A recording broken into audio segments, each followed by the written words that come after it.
starting a little bit earlier than usual. Good idea, Mr. Dietrich. Just going to call us to order and start with my president's report, which is my normal president's report of, well, I'll start actually by saying, as you can tell, myself, Mrs. Fuller, Mr. Janneron, and Dr. Stefankowitz are on the dais in person. Mr. Weinstein is here as well.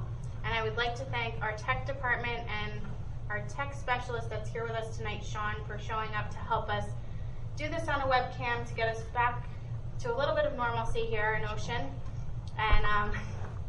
And we're here. So that's the beginning. I would just like to, again, thank everybody that's still doing such an amazing job and so many things to try and get us open or try and get our plan done. I'm going to turn it over to Dr. Stefankowitz pretty quickly so he can go through a little bit of the stuff tonight, and then we'll move along. Great. Thank you. All right, so last week we spent a lot of time and a lot of detail on the overall plan that the district and task force has worked on. The goal, the overall plan really hasn't changed very much at all since last week, and so we have prepared a little bit of a presentation that really just focuses on the highlights of that plan.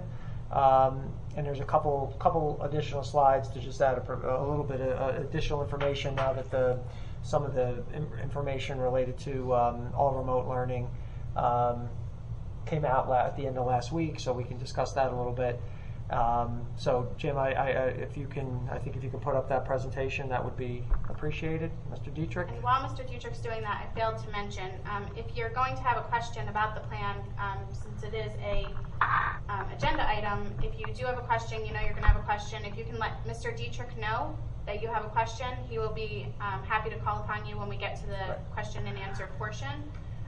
The one thing I just want to say is the chat, while it is open, it's really open just to let Mr. Dietrich know that you have a question.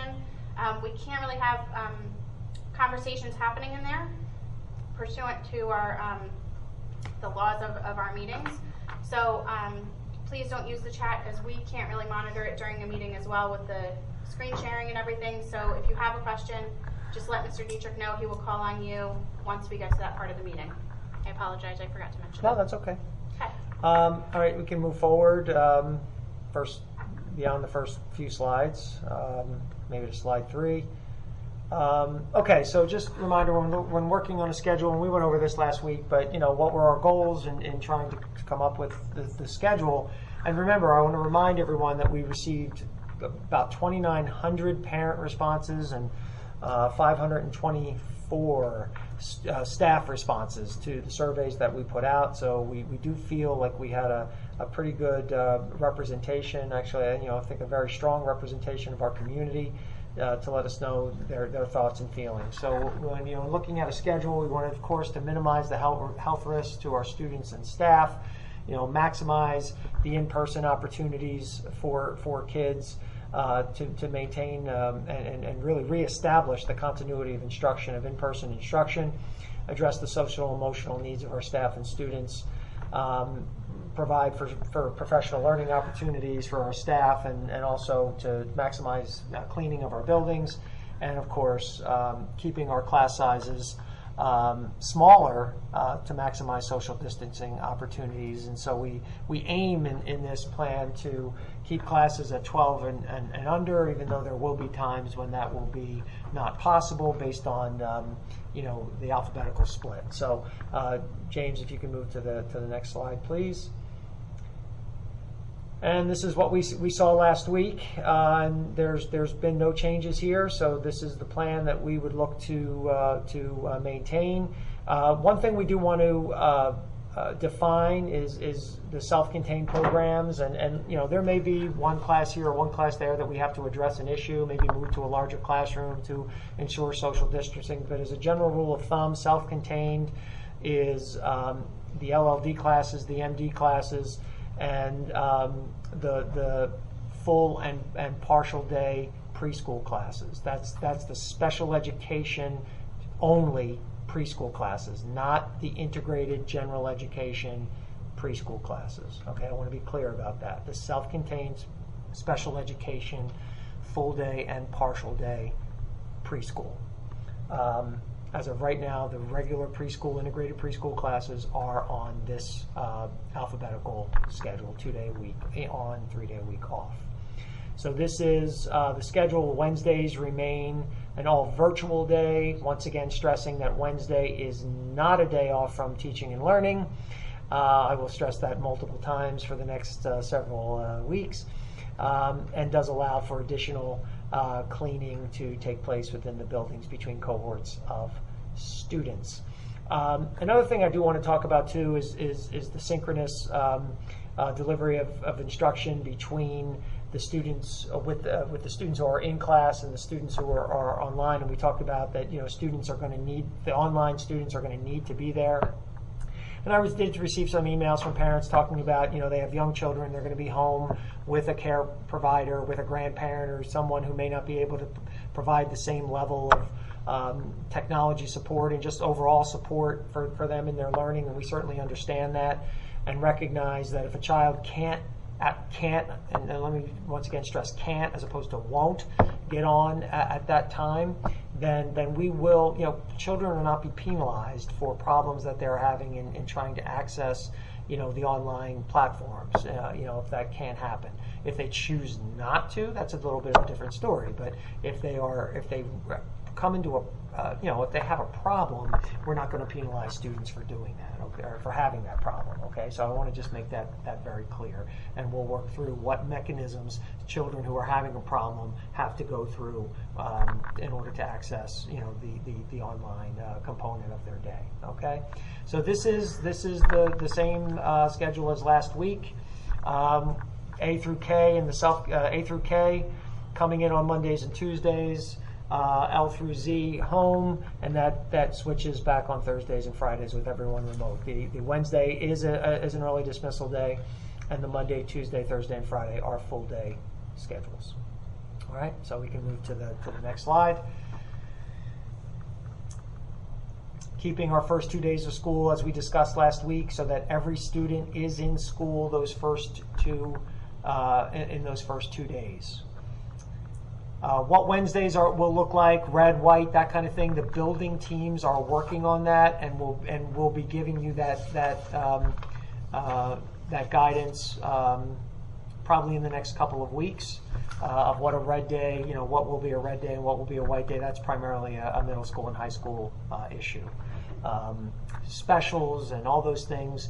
The building teams are working those things out. There are still things that the building pandemic response teams are working on, and that information is to come. But what we want to focus on today is what we're focused on today is exactly what parents need to know in order to make decisions about what they want to do, childcare, things like that. Okay. So the first 2 days of schools, all students, as shown there, will be in school. They will be early dismissal days for kids, both days, full day for staff on the Thursday, and an early dismissal for all students and staff on the Friday. Okay, James? Okay, so the governor did announce a few weeks back that an all remote option is possible. And we actually were setting up our plan in anticipation of that. So if a family is going to choose the all remote option, they can do so. You would basically follow the schedule and it would be all remote. If it was a day that you would normally come in on a Monday and a Tuesday, you would just not come in on Monday and Tuesday, and you would remain remote all 5 days. I'm going to get into this a little bit more in a few slides, but there will be a questionnaire going home on Monday that will ask a number of questions of all families, and one of the questions, of course, is are you selecting the remote option? And if you are, then you need to let us know that by the end of the week next week. And then if you are a parent, if you have chosen the remote option and you've changed your mind and you want to come and start coming in person, you can do that, but you'll have to wait till the beginning of a new marking period to do that. So, for example, and that's different at the high school because remember they're on a semester block, so the marking periods are shorter. So that's a different time frame for the high school than that would be. Like that would be November, early November for the K through 8, pre-K through 8, and that would be sometime I think in early October for the high school, right? Because they're on the semester block. So that is pretty standard and a common practice that's being carried out in many districts across the state. So that's the remote option. James?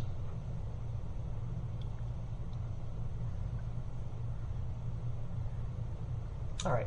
Another thing that I was getting some emails about between last week and this week is, so what's going to potentially change this plan? What conditions have to exist in order for us to potentially have kids come more in person? Or what conditions have to exist where we're backing off and going more all remote? So these are some general guidelines and some ideas. And as conditions allow, and what does that mean? As conditions allow, that there are no cases of COVID within the schools, and minimal cases or low growth of cases within our community. That may allow us, and we would look at that on about every 3 to 5 week basis, to determine so we can see trends in cases within the community and hopefully none within the schools. But obviously the phase 1 idea would be is the next group of students we would look to perhaps come in full time would be, when I say full time, probably maintaining those 4 days a week, still maintaining 4 days a week, would be pre-K through grade 2. The youngest of our kids, obviously those kids who have the hardest time of being fully on or being on remote learning. And then grades 5 and grade 9 as those are transition years for those schools. So the new kids to middle school, the new kids to high school. A phase 2, the next phase in would be more than likely grades 3, 4, 6, and 10. And then phase 3 would be then the return of all students. And once again, this is a general guide. The conditions on the ground at the time is what will dictate how these things work. But these would be at least give you as families a general idea, and our staff a general idea as to how we would incrementally. This could take up to,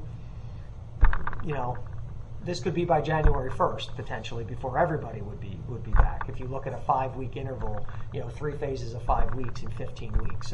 So you get an idea that this is certainly not an overnight thing, and that we would want it, any phase in would be done very carefully and in conjunction with health officials at Monmouth County Regional Health Commission.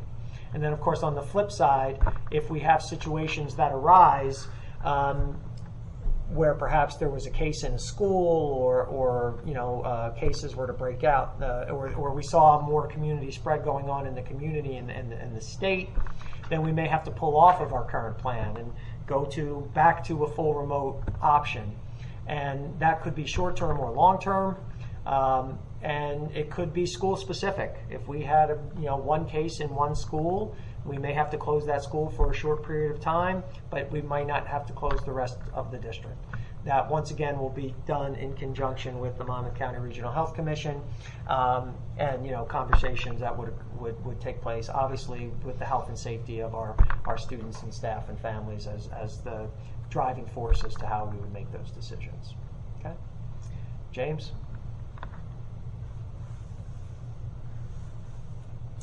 Okay, so we did take the question of masks back to our task force this past week, because I know there were definitely a lot of questions about mask wearing, and the task force did re-examine that question, and we really did not move off of our position on that. So we will be asking staff to conduct a daily health assessment. Basically looking at the symptoms and signs of COVID as prescribed by the CDC. And of course, if anyone is experiencing those symptoms, we would ask them to stay home. Same thing with parents. We're asking our parents to please check your children before they leave in the morning if they have any signs or symptoms of COVID, particularly those signs and symptoms that are fever over 100, the cough, the shortness of breath. But we also know that children exhibit many different signs, and many different people, adults as well, exhibit many different signs. Some people have abdominal and gastrointestinal issues, some people don't, and so there's all different kinds of things. So we ask about doing those daily checks before you leave in the morning. However, we do note that there are asymptomatic situations. So we will be performing temperature checks upon arrival at school. At this time, as we mentioned last week, we don't have the ability to do that prior to kids getting on the buses from a staffing standpoint, but there may be some options there. But at this time, daily temperature checks will be done once the students arrive at school, and not just a temperature check, but it's an overall health. We can't. We have potentially 1,000 kids coming to a building in a short period of time. But it's not just taking a temperature; it's kind of looking at the child, talking to them. How do you feel? So that'll be another layer of beyond what the parents do in the morning before they leave for school. Hand washing throughout the day, social emotional breaks throughout the day, throughout classes, and face coverings. And notice I use the word coverings because it could be a gaiter that you wear around your neck that comes up. It doesn't have to be this exact kind of mask. It could be a face shield.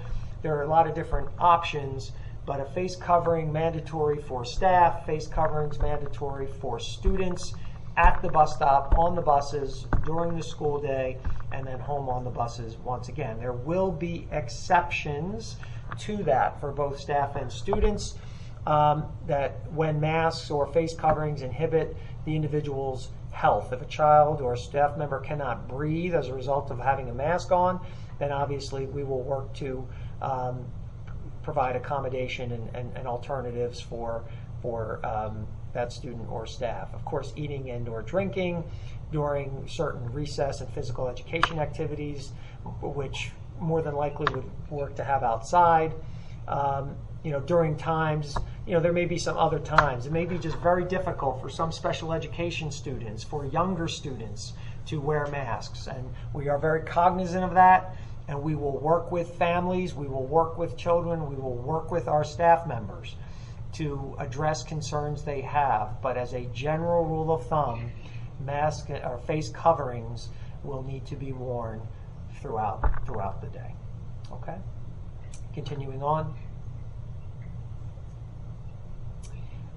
Continuing that, frequent cleaning of our common spaces, teachers and students, cleaning down desks and things, areas within rooms, sanitizing common areas in sanitizer in the common areas in classrooms, signage. These are all things that we talked about last week. One thing we did add. Sidewalk, you say? Look how nice it is. It is lovely.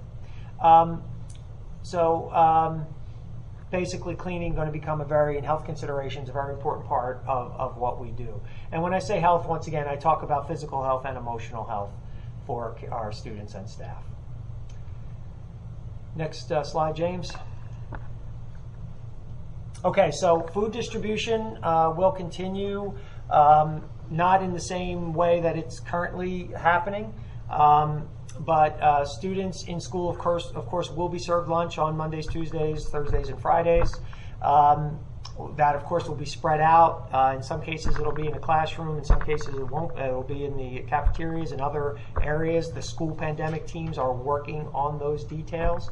But we will be serving lunch. But more importantly, how are we going to get lunch for the kids who aren't in school? So the idea, of course, will be, and by the way, in school, there's no buffet and family-style meals. It's not going to be like you walk up in lines and say, here, this is what I want for a sandwich today, and give me some of this and some of that. It's more going to be grab-and-go style, already prepared foods, things like that.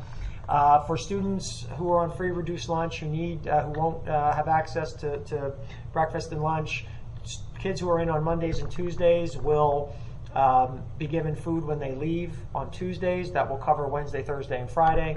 And students who are in the other days when they leave school on Friday will be given food that will cover Monday, Tuesday, and Wednesday. For the all remote students, We're working on some options right now for those students who are remaining on the all remote option to probably have a Wednesday pickup that will provide them for food on Wednesdays for 5 days. And that is more than likely what will happen there. Next slide, James. All right, so next steps and timelines. So tonight, hopefully, the Board of Education agrees to our plan, and that happens this evening. And then tomorrow, actually probably later tonight, the plan will be, I'll wait till midnight just so I can adhere to this slide. The plan will be sent to the county superintendent, who will have to review the plan and go through the checklist and make sure we've met the minimum requirements as set forth by the Department of Education. Once we get that back, we expect to have that back by the end of the week. The district will place we'll be sending the entire 83-page plan. If you care to read that, that's fine, home, but we'll also be producing a user-friendly version of that, sort of with the key components that families need to know, to all families on Monday, along with a questionnaire. And this questionnaire is not a survey. Let me be clear. It's not a survey. It's not an anonymous thing. Like, we need to know some very key information. Most importantly is, are you availing yourself of the hybrid model, or are you staying all remote? So this questionnaire will ask your name and address and how many children and which child and all those things. You may have children where one will be taking advantage of the hybrid and one may be staying all remote. There could be various situations. It'll ask about transportation. It'll ask about food costs. It'll ask about food distribution. It'll have a lot of questions that we need to have answered in order to, we may need to adjust our plan based on not a survey answer, but an actual questionnaire answer that may adjust some things slightly or significantly, depending on the responses. But we're asking for that to be returned to us by the 7th of August. That's a week from Friday. Of course, the following week, we need to get answers from all parents. So, any parents we don't hear back from on our electronic questionnaire, we're going to reach out to personally and get answers to those questions so we can make informed decisions. So that will happen the week of the 10th. And so obviously by the 14th, we should have all of that information at the absolute latest so we can set our transportation routes and make sure that we have everything ready to roll for reopening.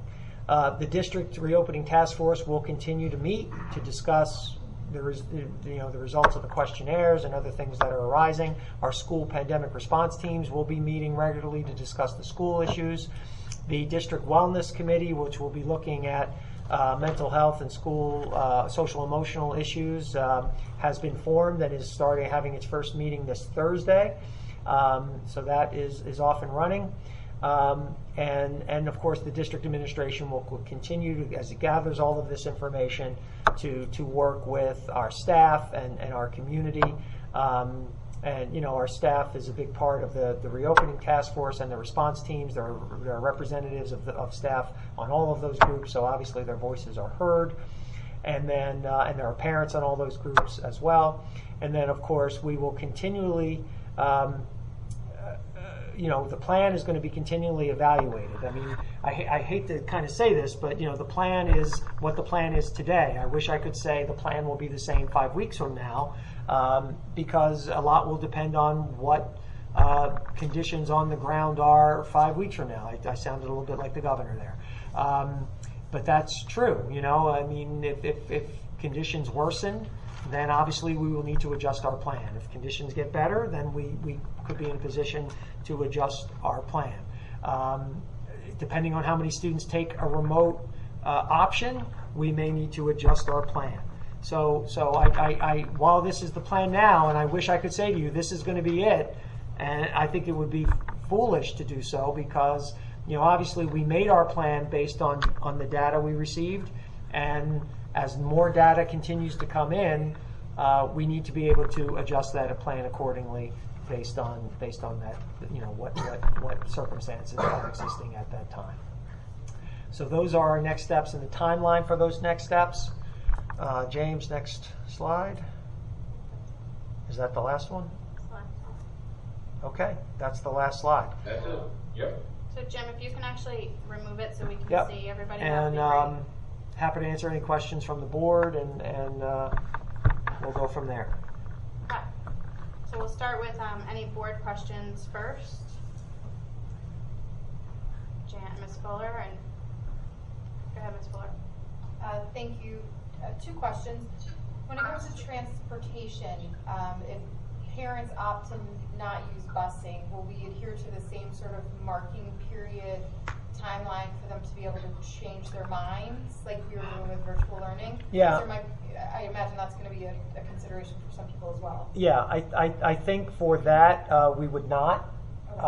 You know, if they're coming in school and then all of a sudden their way to get to school has changed and they need to use a bus, then we would not want to get in the way of that. So I think we could.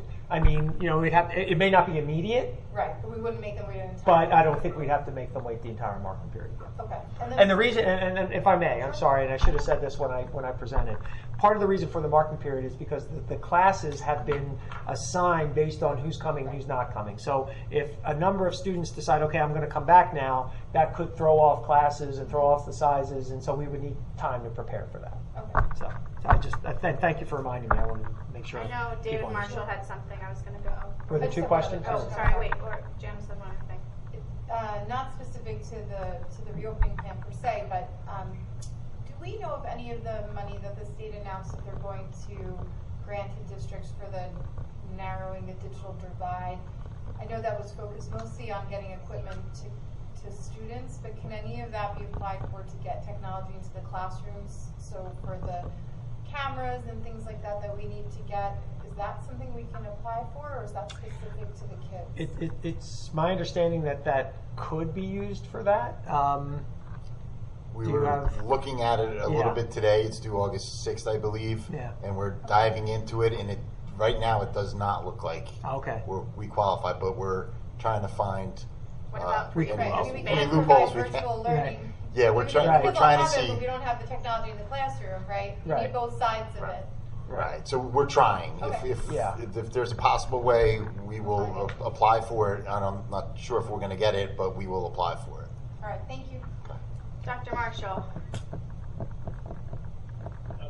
Again, with the remote learning, will things be more fluid in the other direction? If a student comes to school in person for the first week but becomes uncomfortable, or the family becomes uncomfortable, I assume they can pull out. Yeah, I think at that point, you know, we're certainly not going to make a person who has, you know, health concerns or, you know, that kind of, you know, that situation wait a marking period. You know, I think we would be as flexible as possible with those individuals. Absolutely. Mrs. Perlamis. Jim, yeah, can you just speak briefly on the gym classes and specifically towards locker room situation, and also if it's I understand if it's a beautiful day, they're going to go out, but if it's a rainy day, are they going to stick to the original curriculum? Yeah. Or, you know, the activity level and Right. all that? Well, you know, in the 83-page document, Denise, you can read. No, we do address physical education in that, and you can see. But no, we're really looking to. We'll be really avoiding locker rooms. That's something. So we're going to look to encourage kids to come prepared for, you know, to take part in physical activity if they have physical education. Of course, we're going to have to maintain a certain level of flexibility there, obviously, and we will. Exactly, the school pandemic response teams are diving into exactly what phys ed is looking like and what it will look like. But yes, we will encourage people to go out when the weather is appropriate to go outside, and if they can't go outside, and we say the same thing for recess, obviously, right? We want to try to get the kids outside. That's going to be important, but when the school teams are looking at what those things are going to look like and exactly how they will be when they can't be outside. And the supervisor, I mean, obviously the supervisors of physical education are going to be working with their staff members to address those concerns as well. Ms. Gilman, did you have something? I see you're unmuted. Oh, That's okay, go ahead. No, you're... I have a several concerns. First, can you explain the temperature policy again for the high school? The temperature taking, are they self-monitoring? No, Did when we students bring nurses? when the students arrive at the high school or in any school, they will have a temperature check. Okay, all students will have a temperature check. Correct. The first level is with the parents at home, so they're doing both. They're going to self monitor at home, and then hopefully, if there's an issue, they're not going to leave the house. But if for some reason they don't and they come to school, they will be checked at school. I mean, I will say that the guidance on that from the CDC has changed in the last 3 days, but we are, as of this time, we are maintaining that practice for our district. Good, I'm glad to hear that. And to follow up with Denise, for the high school at least, eating lunch in the cafeteria, are we going to utilize the courtyard Yes. in any way? Yes, we've ordered tents. We've ordered, I think, one tent for the high school. We didn't order it yet. Well, we're but planning to order yes, one we tent for the measured, high we're school. probably more. And so there's various areas outside, inside, and other areas beyond the cafeteria that we can utilize to really thin out the kids and really ensure optimal social distancing. Great. And another question about students and teachers cleaning in between classes. I'm having a hard time envisioning, okay, the bell rings, everybody wipe down, your desk before you leave the room. Yeah. Can I just say, them rushing out the door because there's Well- one-way hallways now. Well, we're going to have to start that practice before the bell rings, right? So it's going to have to become some practicing before, a minute or 2 minutes or a few minutes before, kids with wipes. We think it's important that students take some ownership in this whole process. The more they take ownership, the more seriously they'll take everything and comply with things. And I think working together, wiping down some of the common areas in the room, wiping down their spaces, things like that. We have also, just so everybody knows, we've ordered or will be ordering. Have we ordered? What are you talking about? The plexiglass? They are ordered. They are ordered. We've ordered. Coming. Some of them may even be here. 1,500 plexiglass trifolds that can be placed on desks. So, wiping down those kinds of things. So it's going to have to be a group effort that everybody's going to have to work together, and instruction may have to end a minute or two earlier than it normally would, so that we can do that before kids have to. Of course, less kids too. Instruction is going to be ending early for cleaning, and instruction is going to be ending early for extra time passing in the hallways. So I have a problem with that loss of instructional time for cleaning, and I know the hallways are one way now. So Well, they're we working on have some of that. time. We're taking away quite a few minutes from that 82 minutes. Yeah. well, one of Well, the things, can go I ahead. just Go say ahead, too, Amy, I'm no, sorry. one of the other things I just want to and say. I know, Ken, you may. Well, hold on, Irene, the one thing I was going to say, and I don't mean to put her on the spot, I know she's probably on here, but Ms. Palea did say yesterday in the staff meeting, one of the ideas when you're talking about cleaning that they had last year, they had a highly allergic student in one classroom. Yes. And so she was talking about the way that they handled that, and that's one of the ways that, that they had wipes and they had cleaner, and correct me if I'm wrong, outside of the classroom. So before you entered the classroom, you did that. So I know that that's what, when Jim talks about the school-based teams, they're the ones who are going to, They're working on that. they're the ones who are going to implement that kind of stuff. And I agree with you on the instruction, but as we know, this is a year, and I'm sure Jim would have said this is a year where we're going to have to, think some things are going to have to be a little bit different and to keep the kids safe. And if it's a minute here or there, that's... Yeah.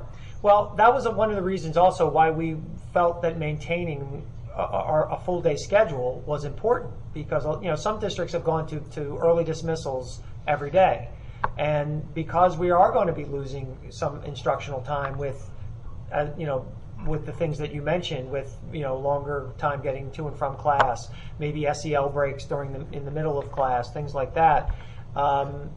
That's why one of the reasons we felt it was important to maintain a full day schedule.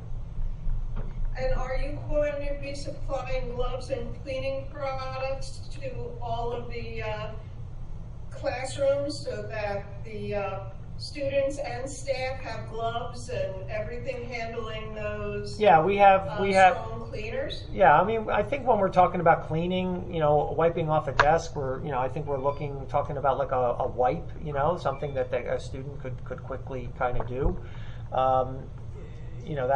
That's primarily what we're talking about. But yes, we have PPE that, gloves and masks, and every staff member will have a supply of these things. Once again, students, I mentioned this last week, students can bring their own face coverings. We're not going to say it has to be a school's issued one. But obviously, if there's a problem, if something breaks, if there's an issue, every staff member will have a supply to provide for themselves and students. Okay, and the air quality in the room, when you're using these supplies, we need to make sure that all windows can open in all of our buildings. And I'm not quite sure. I don't know if we are going to do that. Ken can talk to, if he wants, he can speak to the opening of the windows, because that's, our HVAC systems really should handle this kind of thing. Ken is far more expert in that than I, and I can let him kind of address that. Go ahead, Ken. Right, and the details are in the plan, but you'll see that the HVAC, our contractor, Jersey State Controls, and our own in-house HVAC technician, right now they're working on commissioning, going through all of our unit ventilators, all of the equipment to really make sure that the dampers and everything are working, all the controls are working, and they're making sure that those controls are set to bring in the most outside air possible. So those dampers are opened as much as possible to bring in outside air and have the maximum air exchange possible. And another thing that we're doing is that we're increasing the filters. We're increasing the level of the filter from a MERV 8 to a MERV 13. It's a higher grade of filter. It filters more particulates out of the air, and because it does that, we also will need to change them more often. So instead of every 3 months, we'll now be changing filters every month. So those are some of the things that we're working on to do exactly what you're talking about, Irene, to make sure that the air quality in the room and the outside air and that air exchange that's there works to as best as possible. We're even disabling some things, if that's hard to believe. Some of the things that we've done in the past for in the vein of energy savings, such as occupancy sensors, where the unit ventilator would only kick on when there are people in the room. So now we're going to change those settings so that now they're running all the time. So it won't wait for someone to come in the room to kick on. It'll be running so that it'll constantly be exchanging that air. So those are some of the little things that we're doing, because you're right, that is a very important thing that we want to have correct. And we'll have a little commissioning report by the end of August that I'll have available for any staff or parents that would like to dive into more of the details. I'm sure I forgot some other things, or belts and pulleys and other things that are over my head, but I don't know if our director of facilities is on, but I wouldn't want to put him on the spot, but he can certainly answer all of those things additionally. But it's a very, very good question. Thank you. That sounds very helpful. My final comment is about compliance, and whether you got muted, Irene.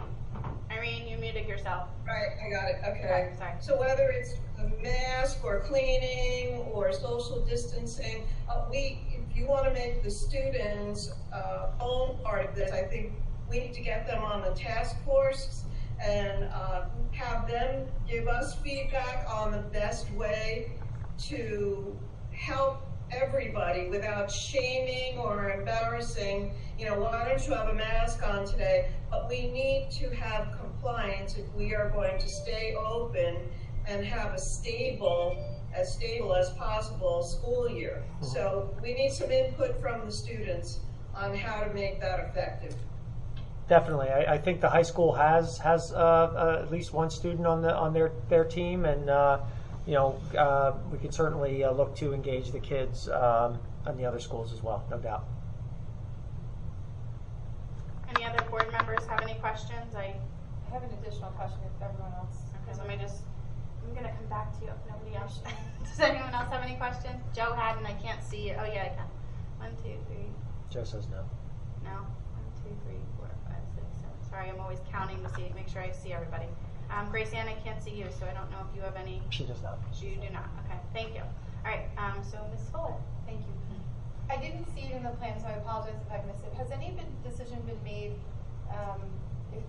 if students are going to leave their belongings in school, or is everything going to go back and forth every day? I know there's pros and cons to both. The schools teams are working on that. I think the idea right now is that the youngest of kids will more than likely will not be bringing computers back and forth, and the older kids. So computers stay home and in school. Correct. Yeah, I mean that still could be completely determined by the school teams, but I think the consent that's sort of the general idea at this point. Thank you. Yep. Okay.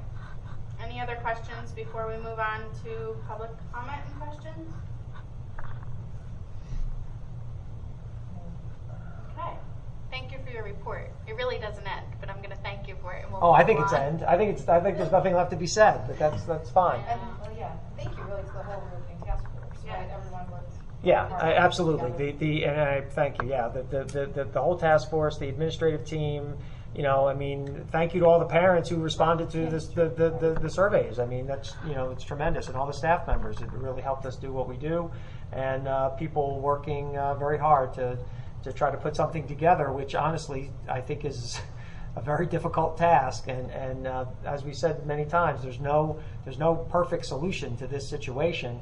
We want to try to create what's going to hopefully work for the majority of people, and we recognize there will be problems, and as problems arise, we'll work to solve them. That's what we did when we went to remote learning back in March, and that's what we'll do this time around as well. So thank you to everyone. Mr. Turner, you don't have a report? Doesn't say one. Just wanted to make sure before I didn't want to go over you. Okay, so all motions are posted on the bulletin board, the district website. At this point in the meeting, we'll now conduct the first of 2 public comment sessions. The first session will be open for public comment on agenda items only. The second session will be at the end of the meeting and can be on any topic.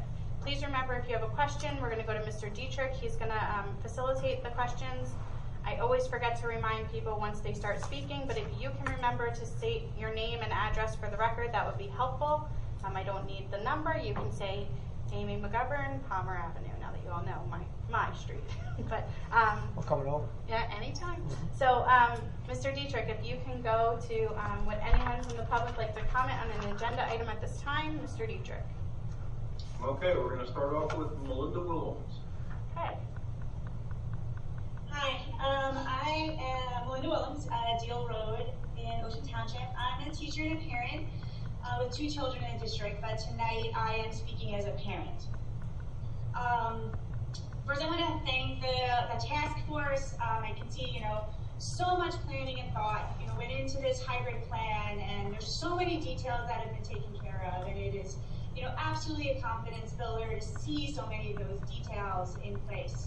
However, the past 4 or 5 days, last week I didn't feel this way. This week I do, as I read more and more. I've been watching what's happening in schools in Israel and in Australia, because they have been in school longer. There's no place to look in the United States, really, at the moment. Right.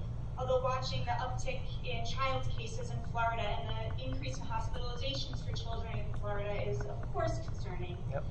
And I then saw that Willingboro and Bayonne districts in New Jersey are sending in a plan that starts in October with no in-school instruction in September.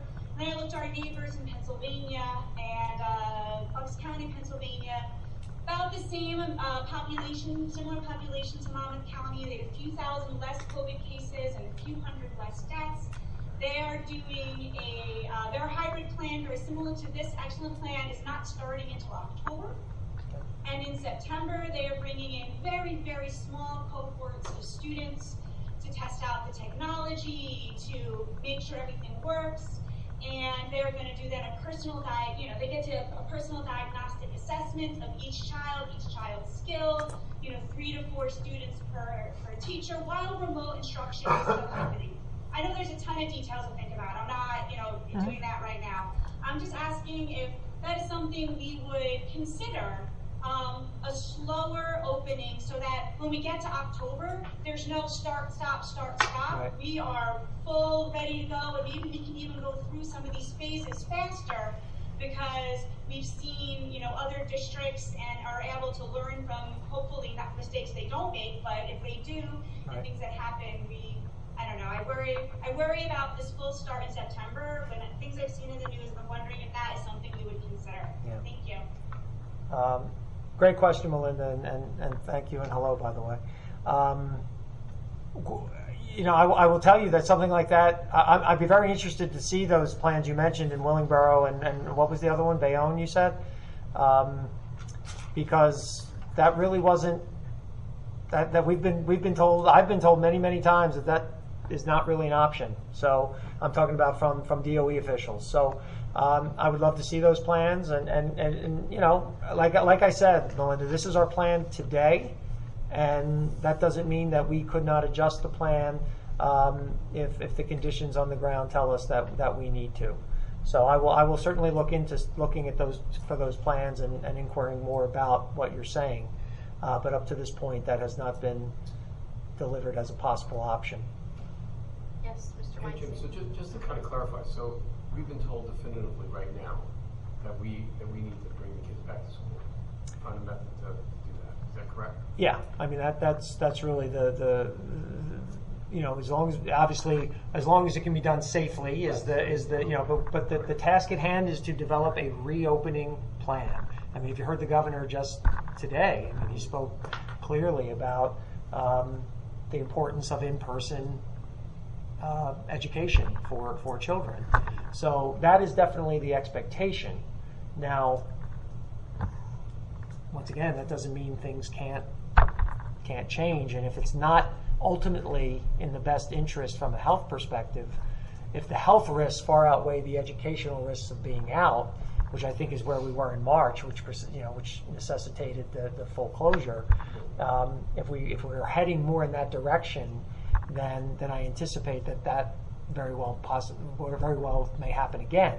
But as of right now, the plan is to put together a reopening plan. Right. The reason I'm asking is because I think we're all on the same page. But you said it's been suggested, and it really hasn't been suggested. It's been no. We've been told like you got open. That's sort of how it is. But that may mean what other counties are telling their districts. See, this is part of the problem that has existed statewide, is that information sort of gets disseminated out to the counties, and then how that's disseminated out to the individual districts is not always consistent. So if there are districts in the state that are going in that direction, I would like to know more about it. Okay, Mr. Dietrich next.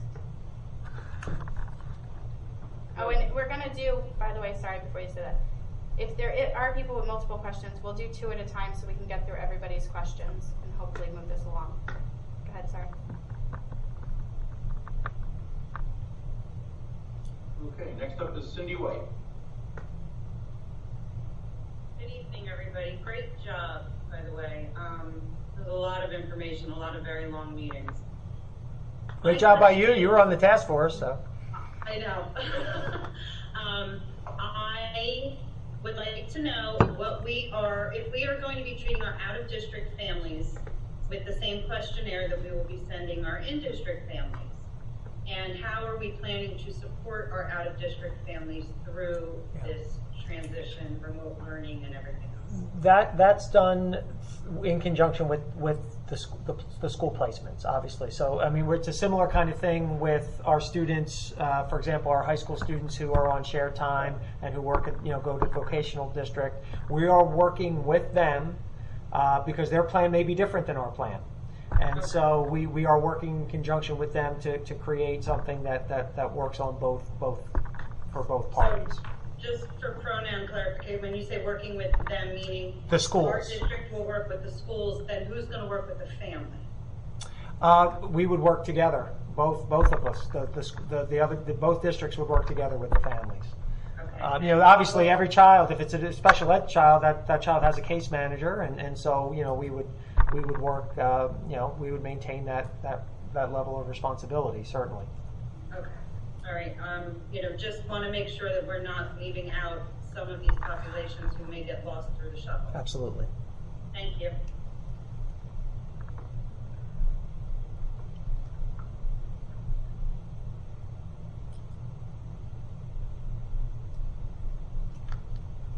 Next up is Lindsay Hayes.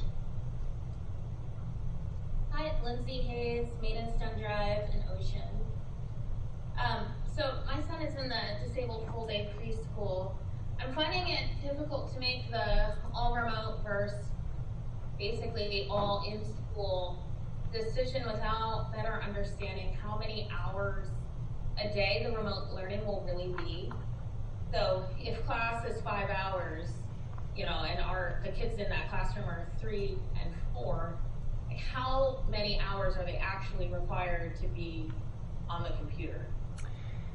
Well, there's no set requirement to be on the computer. I think, as our teachers work to, along with our administration, to figure, design those synchronous lessons. I think the idea is to try to have kids who are home not be on the computer, minute for minute with the classes, that where there can be some independent activities and work that the kids can do, and then checking back with the teacher, every half an hour or every, whatever it may be. I appreciate that it's I would love to be able to give you that exact answer, but I can't at this time. But what I can say is that there's certainly not going to be an expectation that a child at home would have to be, particularly the younger children, would have to be on a minute-by-minute synchronous situation with what's going on in the classroom. Okay. Mr. Dietrich? Okay. Next up is Martin von Grossman. Well, good evening, and thank you for this opportunity. I think you guys have done a tremendous amount of work in a short period of time. But as we all know, this is a pretty serious virus, and we're all very concerned, not only with our own children, but with everybody that the children touch. In our case, I have a very elderly mother living with us, but we probably have a lot of comorbidities, so we're very concerned about the child going to school and coming back asymptomatic, for example, and possibly spreading the virus. So that's a concern. I know that you're doing everything you can with the resources that you have available to you. When I just heard that one of the procedures may be having high school students seeing their area and give them a sense of responsibility for the area, that sort of raised an antenna to me saying, well, maybe there aren't enough resources, even though you're using what you can. In our case, we have one child out of district and special ed school and one in district that's going into the first grade. So in that instance, I hopefully won't expect a first grader to clean up their area. It's hard for him to clean up a mess in front of the dining room table right now. So they can't. Well, it's going to be hard to comply with that. Well, I think we would try to work the best we can in an age-appropriate situation. I think my wife is an art teacher. She speaks all the time about how a very important part of what they do in their art room is they end their class and they clean up. And this is kindergarten, first grade, and they clean their supplies, they clean their spaces, they do that. It becomes part. Yeah, it becomes part of the routine of the class, and kids, they kind of make a game of it, and it becomes a fun thing for kids to do. It loses that fun aspect as we get older, of course, but that is something that I do think that even young kids can do. But obviously, what we're going to ask them to do is going to be age appropriate, and remember that the younger kids are not necessarily leaving their space the way the middle school kids and the high school kids are, switching classes. The middle school kids are the elementary kids are more sedentary in the day, and so there won't have to necessarily be as much of that, but certainly times throughout the day where kids help teacher and help clean their space, and learning the responsibility of keeping their space clean may help at home. So there you go. May increase the expectations for home cleanup time. Yeah, well, this is not just a general cleaning for home. I do have a degree in public health with a CIO of hospitals as well, in my team. So I'm quite familiar with the seriousness of this. And so I'm very concerned that, not that the Board of Ed is downplaying or not. And I know that there's responsibility with the kids. But the kids are not mature, generally.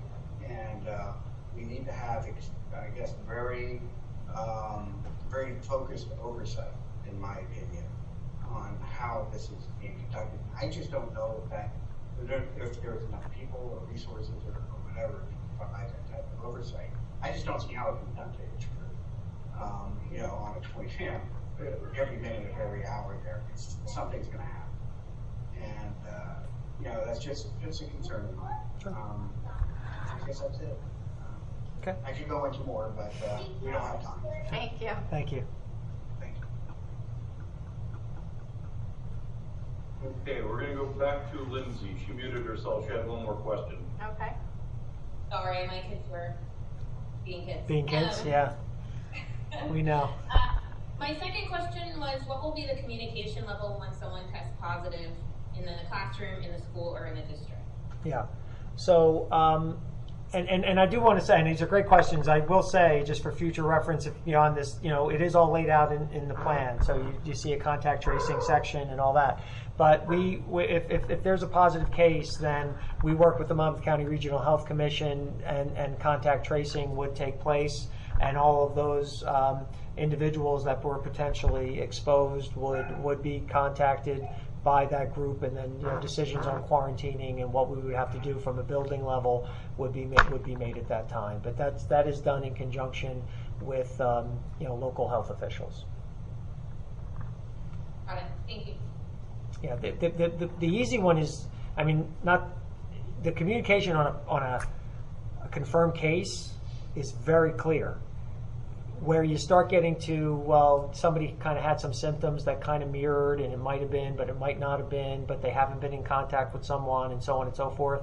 That's where things start to get a little more muddy in terms of what we're able to say because of privacy and things like that. So confirmed cases are the easy communication piece. It's the other ones that are not as clear.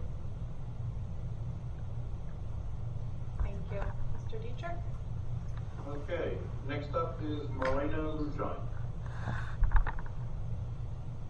Hi, thank you. My question is about masks.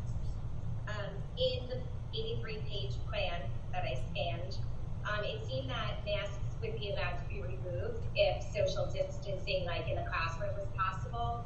Is that the case? No, we're saying that masks should be worn at all times, even when the students are properly without in that 6 feet. Just because we really feel like it's going to be very difficult to keep kids in their seats at all times, socially distanced. It's going to be very difficult. Plus, just the fact that they're there for such a longer period of time sort of decreases that distance. So it was the absolute consensus of our task force that unless there was a health-related issue or it became difficult for someone to breathe, that kind of thing, that masks and face coverings, I should say, would stay on. That brings me to my other question: what is a face covering? According to the CDC, a face shield is not effective. It's not. We don't recommend it. You would, if you're going to do a face shield, it would be recommended to have a mask as well. The face shield alone would not necessarily be covering. So when I say a mask, I want to say not just like something like this, obviously, that goes around like that, but there are also like I say, they call them gaiters. It's like a scarf kind of thing that could be lifted up over like that. So that's what we mean when we speak to that. Show and tell here. Yeah, Over here. yeah, there you go. If your child, I understand that there are some children that will be unable, or teachers, will the parents be informed that there is a student in the class, and not by name, Right. or an adult that's going to be in the class that is never going to have on a face covering? We're still looking at that piece because obviously we do have to maintain certain protections. I think to similar. I don't know. It may come up to be something similar to like a nut allergy, right? How there are certain designations or a notification or something like that. I don't mean to make it sound so simplistic as that. It's certainly very different, but we are looking at that and because in one sense we have to protect the privacy of an individual if there's a medical condition or that or something like that. Right. However, on the other sense, I certainly can see as you as a parent have a right to know that may be the situation. So we're still fleshing that part out a little bit, and we'll hopefully have some answers on that very soon. Thank you all. Yep. I know this is a tough situation. Thank you for all your hard work. Thank you. Mr. Dietrich? Okay, next up we have Heather and Alan. Actually, Marlena beat us to the punch because in that 83-page document, it might be a little misleading because it does state that face coverings could be removed when social distancing can take place. So it's just a little misguided. Okay, I'll have to look. I'll look through that. Maybe there was a spot within there. Yeah, maybe there was. I mean, Well, there in might the have. beginning of the document, there's some of the general guidance that was in the reopening. Oh, that was in the reopening Yeah, plan. so some of what's Okay. in the beginning is the guidance that came from the state about how to craft a reopening plan and some of the things that need to be Okay. factored in. That's before it gets to our district specifics, but Right. it is confusing Okay. in the document if you're just reading Okay. it, but that's language that came from the state and then our plan is Right. based off of that. Okay. So we should Oh, well, we can work to adjust figure out how to that. make Yeah, that we can work to Just adjust as that. a- It's just as a comment, Page 9. Yeah. Thank Okay. you. But It just is as a confusing. comment, the board is very much in favor of masks all the time, right? Well, That's what we're asking you to. Right, well. Endorse we wanna tonight. make Yeah, sure it certainly was and thank you for that. We will look at that. I know if you really go through the body of things, we try to be very clear that it is a requirement, but there are exceptions and will be exceptions to it. But yes, the idea that they will be worn. Yes. Thank you, Heather and Alan. Mr. Dietrich? Okay, next up is David Dominic. David Dominic on Harvard Road. So you mentioned earlier that you mentioned an example of if there was one case in one school, but so my question is, are there specific benchmarks in place if you needed to roll back the reopening? So for example, what would it take and how many positive tests in the school, roll back the isolated just to one class? And additionally, as far as contact tracing, how would that impact siblings or students on the same bus as a family that may have a positive case? Right. And the reason I'm asking is because, as you can imagine, the fluid nature of the plan requires a lot of adjustments for working parents. Yeah. So I just do think it's important that there's a specific plan in place for when things would need to change. I appreciate that. It's hard to tell you, okay, 3 weeks and this is what we'll do, or there is a very uncertain nature to this because of you're really reliant upon what the conditions are at the time. It's almost impossible to predict that, okay, 3 or 4 weeks in, we know we're going to be in this particular situation and we'll be able to go to phase 1, phase 2 or phase 3 or what have you. It really depends. I mean, we talk about this all the time. There's the health answer to that question, and then there's the perhaps emotional answer to that question, or the practical answer to that question. When you speak to the health professionals, they can tell you that there can be limited closings, limited, that you potentially could have a case and still maintain your school being open. That's the health answer sometimes. If you're talking about one single case or isolated cases. When But the practical answer, and perhaps the emotional answer is that if there's even one case within a school community, how does that impact the psychology of the community in terms of their willingness and desire to send their kids to school? And so both of those things have to be taken into consideration, and would be taken into consideration, obviously, when we're making some decisions. So I appreciate 100% from a working parent's perspective that it would be great to have something definitive to say, well, it's going to be like this. It's very difficult to give you that because it's based on the conditions that are happening at the time.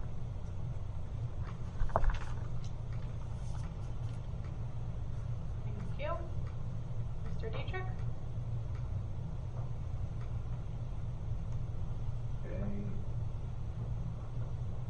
Next up is Lorianne Wolbert. Go, Lorianne. Hi, thank you.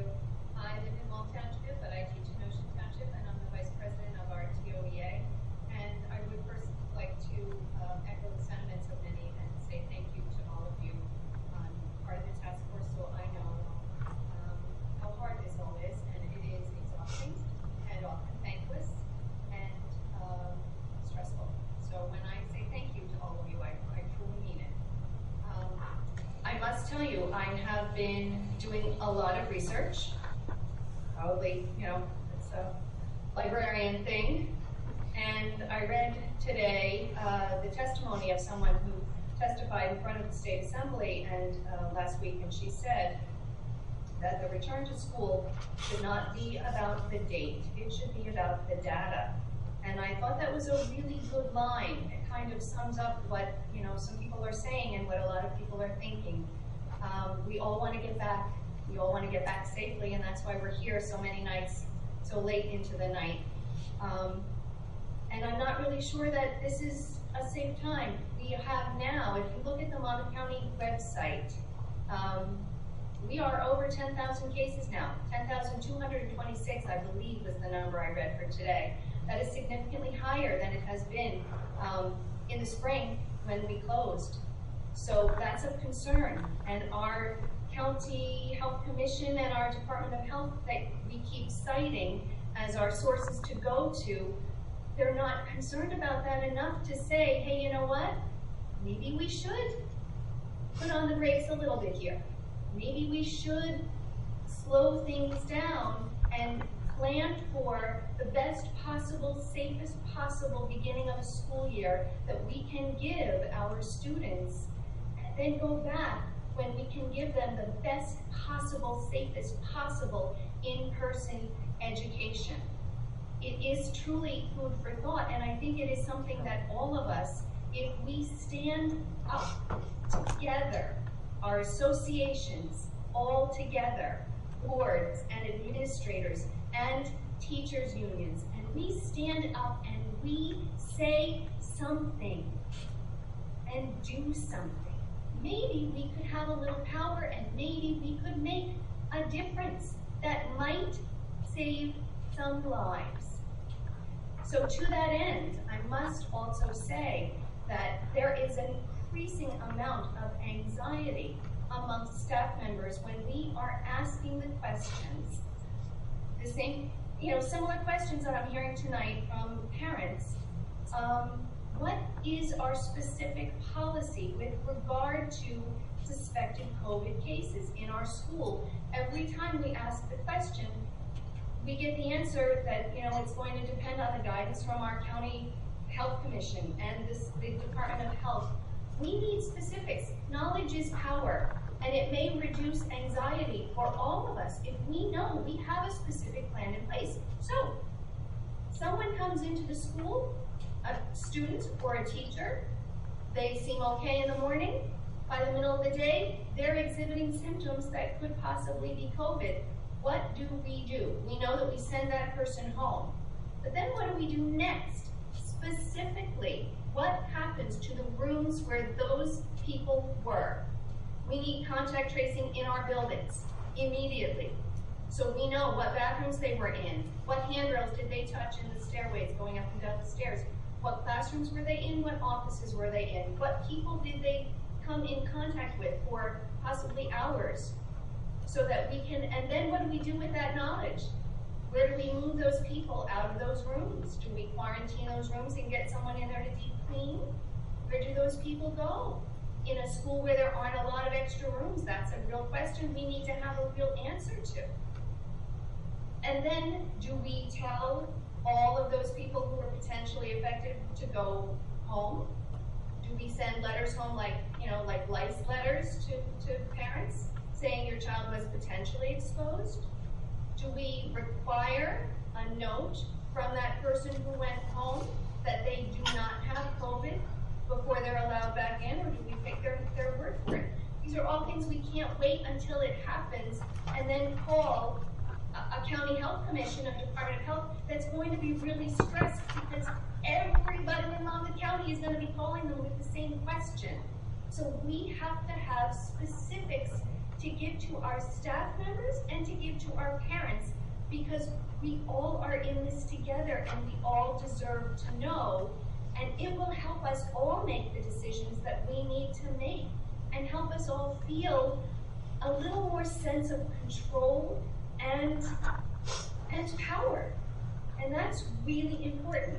My other issue is with the HVAC, and I know that we have done upgrades, and thank God for it, and I am so grateful, so grateful. But we also know that even with these upgraded HVAC systems, there are still problems. In our school, we have rooms where there are problems. In all of our buildings, we have rooms where there are problems. And Dan is wonderful. He's one man though. So when he comes in and he tries to fix something, and if he can't, or he's busy in another building fixing something, then Jersey State Controls is called. And it takes them sometimes a little while to get there. So what is the protocol specifically that we should not allow students and staff to stay in a room where HVAC isn't working? Where are they going to go? We've got to have specific plans in place for this. So, I know this is hard. This is so hard, and there's so many moving pieces. And that's why I go back to what I started with, that maybe we should be focusing on, it's not the date, it's the data. And if we don't have enough data to tell us we can do this right, as much as we are doing that is right, and I thank you all for that, I'm just putting it out there that maybe we need to slow it down and do it the right way. And I thank you for listening. Sure. Thank you. Mr. Dietrich? Next up is Alex Hayes.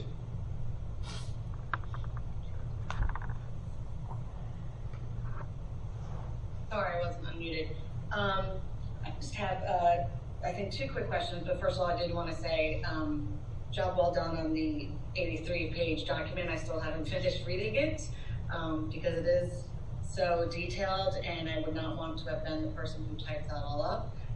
But the fact that you all put in countless hours is really a testament of your devotion to the students and the teachers. I did want you to, if you could, can you just clarify that that August 7th deadline for the questionnaire that you said, it's not a survey, it's a questionnaire. Mm-hmm. Is that when parents have to commit to, and is this a binding decision for if they want 100% virtual or not? I wasn't quite sure about that. That's what we're asking for, and if you're looking around, that's pretty much where many districts are. We need to know, we need to know as soon as we possibly can.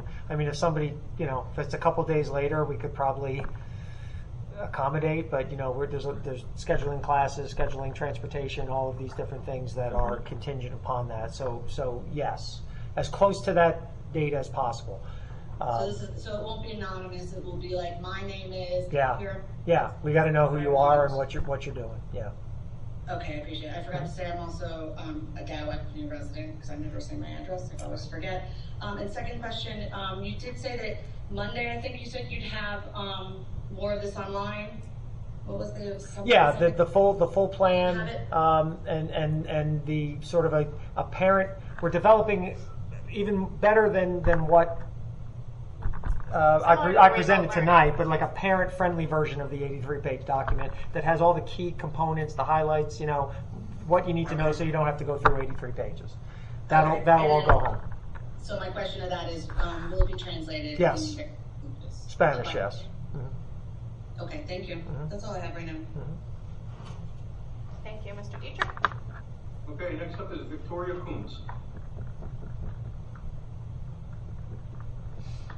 Hi, my name is Victoria Kuntz. I live on Powell Drive in Ocean Township. Thank you for taking my question, and I echo other people's sentiments about all the hard work that went into developing this plan. My question is about privacy. Just in skimming the Restart and Recovery Plan, I see the word privacy only mentioned twice.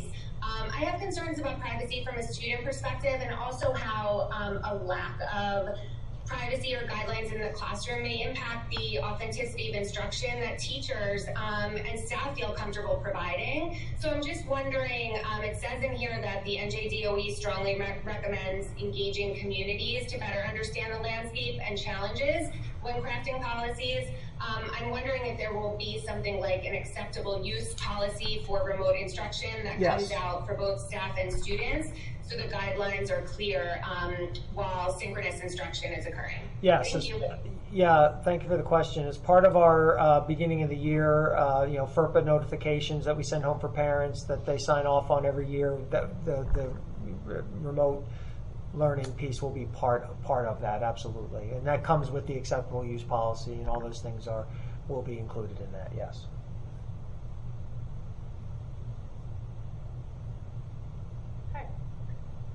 All right, next up is Kim McLennan.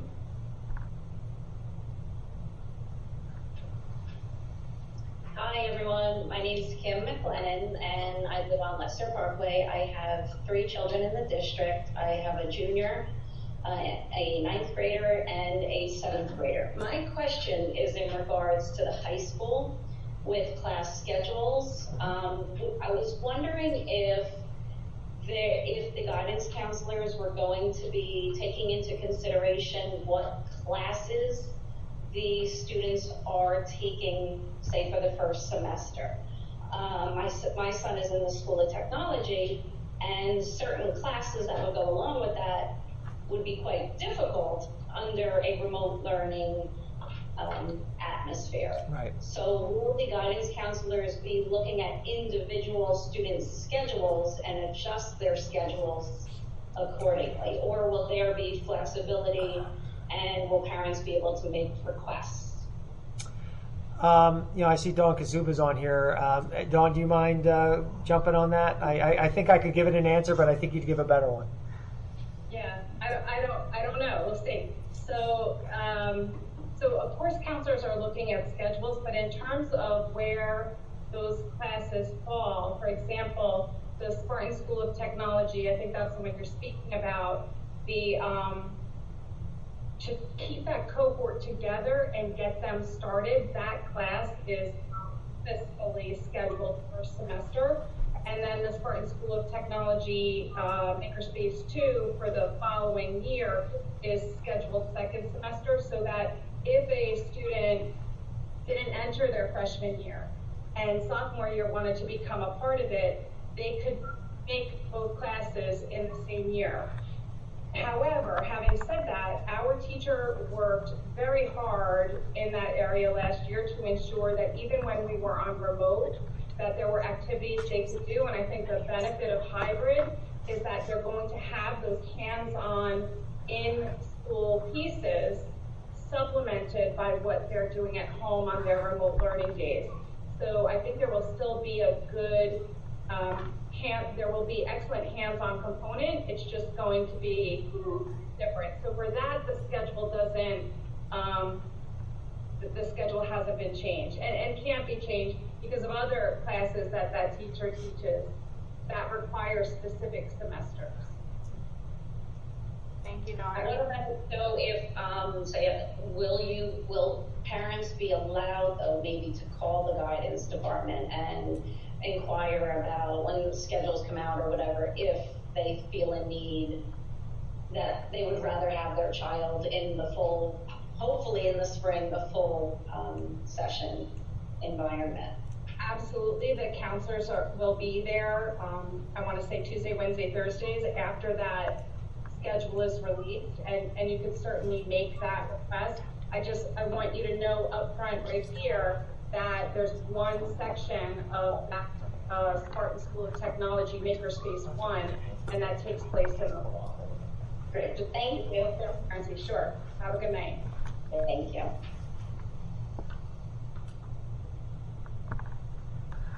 Okay, next up is Amit Wellner.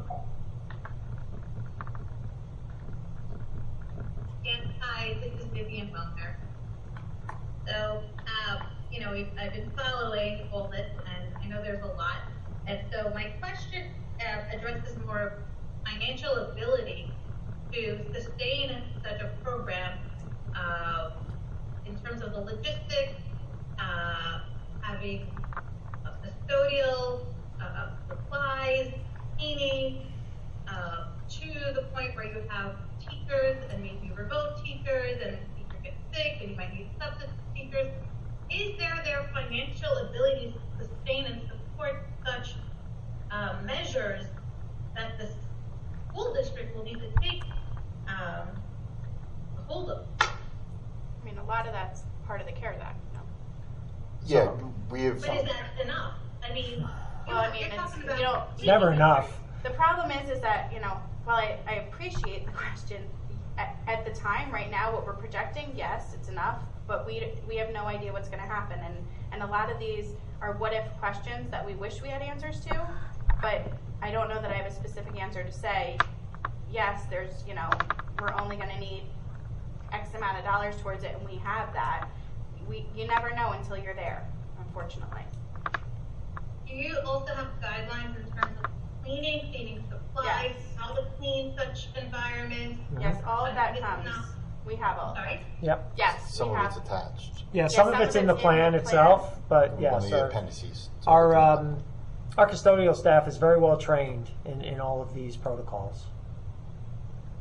Is this the same custodial staff that were currently, or is there additional staff that was hired specifically to maintain these services? Most of it is our existing custodial staff, but we are looking to perhaps add some, some custodial personnel to supplement, the additional responsibilities that'll have to be carried out. So the same custodial staff who always handled the various schools are now going to also be responsible for taking on extensive deep cleanings that will be needed, let's say Wednesday and in between, or should there be other concerns of class shutdowns, someone gets sick, now we have to clean a whole room, so that person is now in charge of cleaning the entire room and tracing back to everything that person in that the contact has touched, plus everything else that they're doing? Yes. Plus the other people. With additional training, we've had one training on the 14th. We'll be having another training later in August. So we have also purchased additional equipment, electrostatic sprayers for disinfectant, air scrubbers. So we are helping them and supporting them in their job duties and trying to do as much as possible. But you're right, it's none of this is easy, and that's not going to be an easy task, but we're doing as much as we can to support them in everything we can. And hopefully Wednesday, with the buildings being empty, will help make that easier for them. Right, that was part of the That's schedule, part of the that plan. Wednesday That's part of will the help idea. Yep. the additional cleaning. Is this cleaning to the extent of, let's just say, a hospital grade cleaning, or just, are there certain guidelines, or is this included in the 83-page outline that was put out? Some of it's in the plan. Some of it's in the plan, and I would suggest if you have questions beyond what you see in the plan once you see it, to reach out to Mr. Jenner and he can give you more specifics. Yeah, I can certainly send you the chemicals, EPA approved disinfectants that we utilize, and many of them are hospital grade chemicals and disinfectants. I can certainly send you a more detailed, with names of things that we utilize. And are they safe for the children and for the staff? Yes. I mean, you go into a balance Yep. too. Yeah, You the- know, chemicals that will disinfect, great, but then you have people who need to breathe Yeah. them. They're all Absolutely. EPA approved. Okay. Yep. Okay, thank you very much. Thank you. Okay, next up is Carolyn Stack. Go ahead, Carolyn. Sorry, hi. Carolyn Stack, Off Avenue. I have a question regarding, I guess, the, as we get closer to schools reopening, I'm sure that a lot of parents, especially probably parents in the younger elementary schools, are probably have a lot of like school-specific questions. So I'm wondering, after the pandemic, the school pandemic teams are done meeting, is there going to be an opportunity, or are we going to have something like a Zoom-style Q&A for parents to be able to ask those very specific school-related questions to, you know, their school principals and, you know, PTA or what have you? Yeah, we absolutely anticipate that happening, yes. Okay, great. Thanks, Carolyn. Next, Mr. Dietrich. Kelly Wilson. Hi, thank you. Assuming such extracurricular activities are going to take place, like team sports and the marching band, what's the plan for practices and rehearsals when half the students on a given day would be remote on the remote day schedule? And part two of that, in the same vein, the students who would opt for a full remote schedule, will they be assumed to be allowed to participate too in the after-school rehearsals and practices? Let me take the second part first, if I may.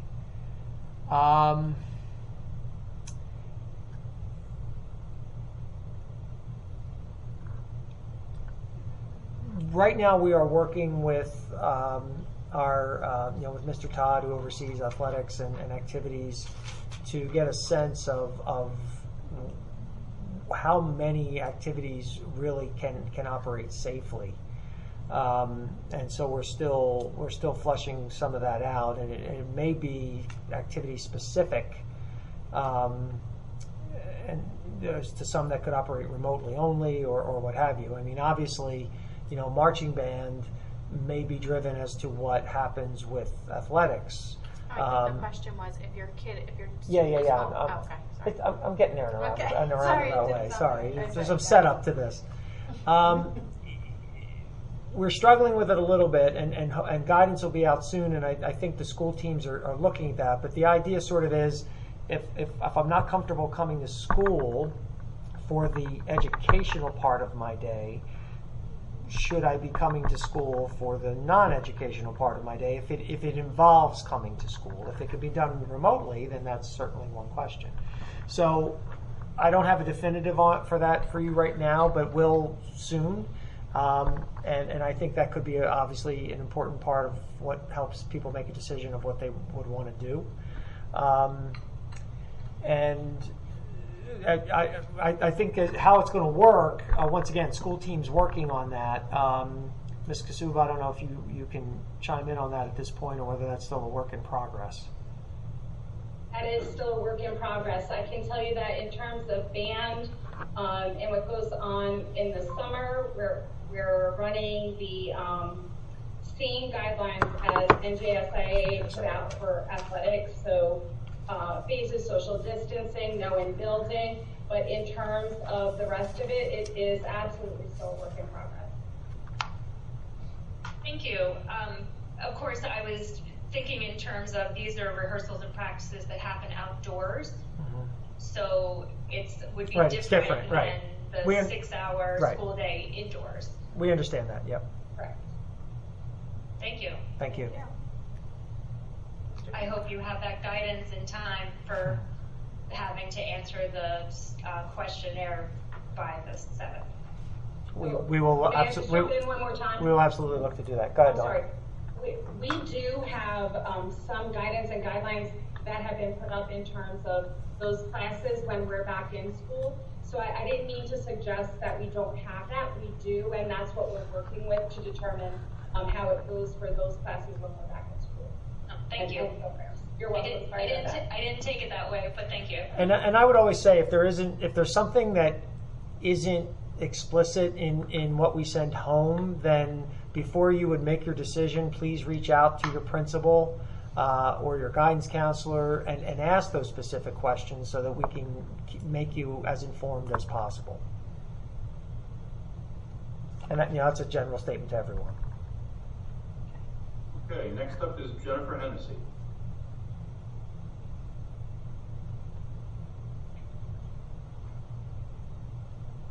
Yes, hi everybody. This is actually Robert Hennessy. I hacked my wife's account, sorry.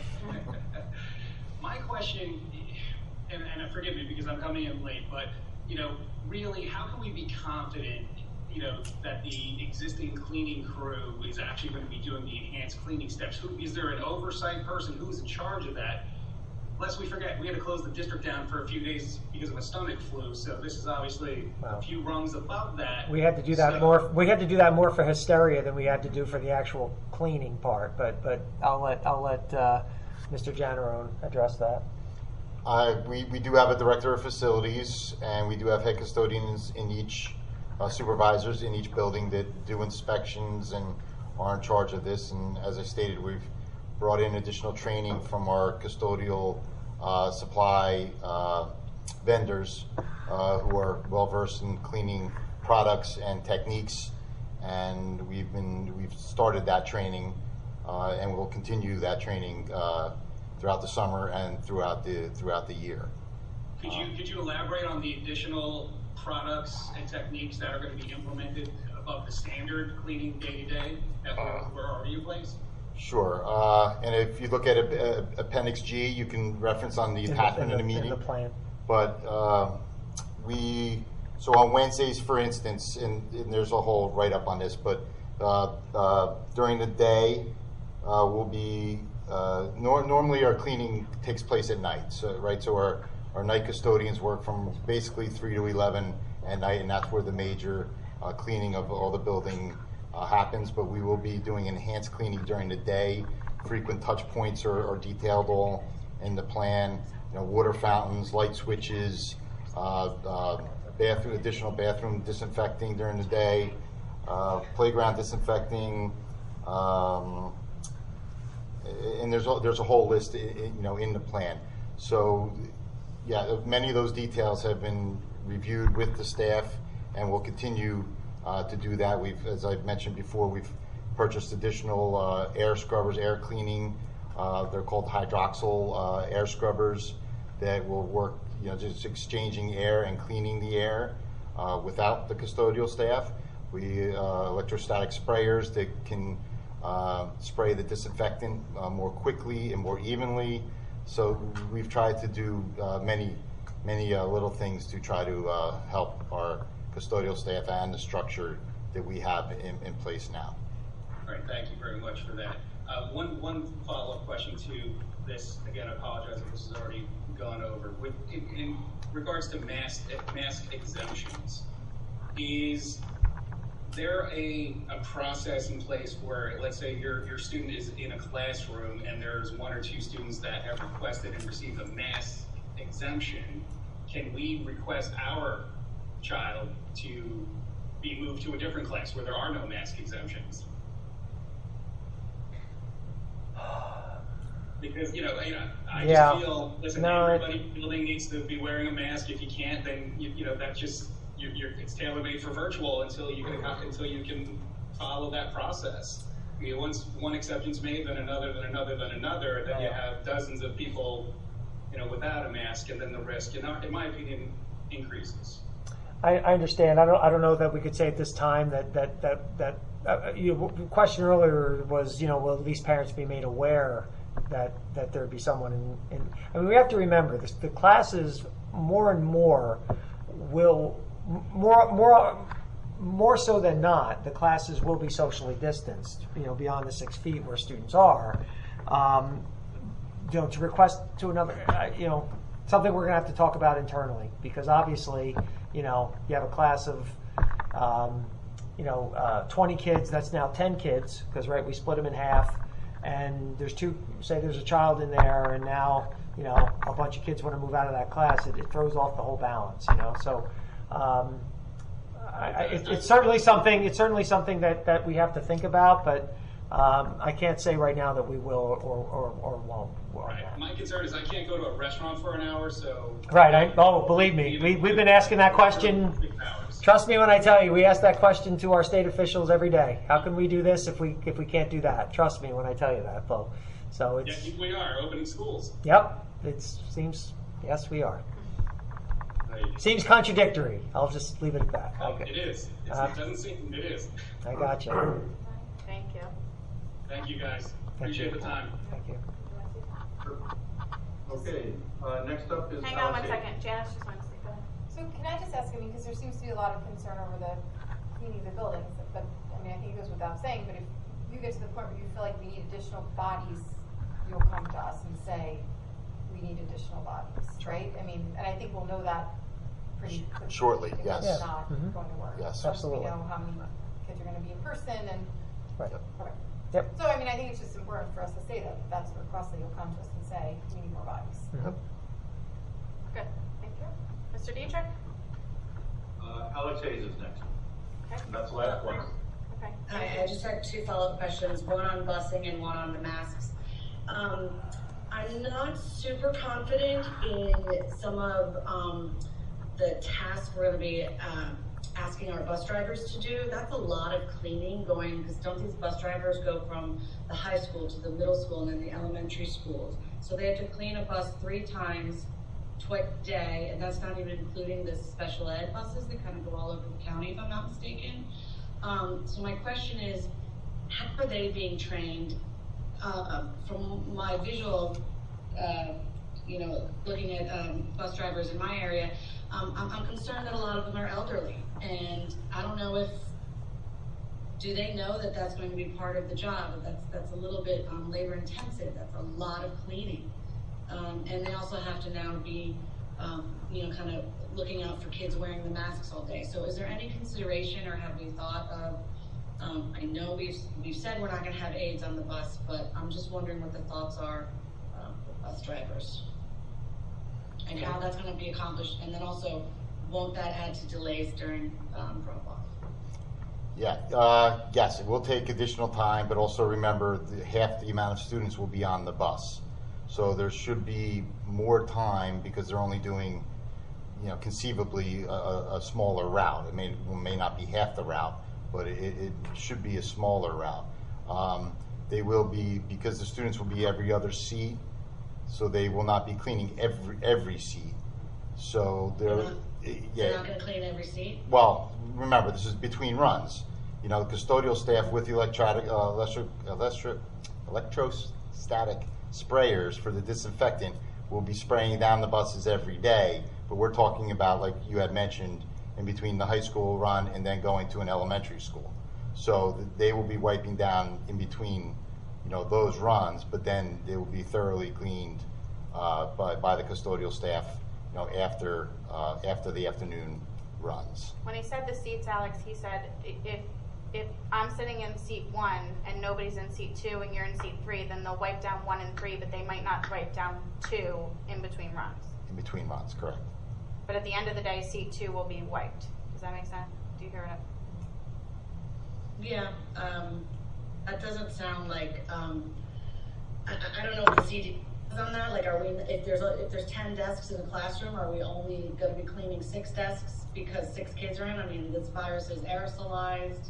If a kid sneezes on seat 3, we're not going to be cleaning seat 2 on the bus. That just, I think it gets into a gray area of cleaning, and I just don't know and again, the bus driver's responsibility. They will all still be cleaned. It's just we're talking about the frequency during the day, in which the amount of time, the number of times that it will be cleaned, and you know, in the classrooms also, in between, you know, students moving from one class to the other. Okay, I just think this could be a logistical nightmare for these bus drivers. It's certainly not going to be easy, absolutely. No doubt.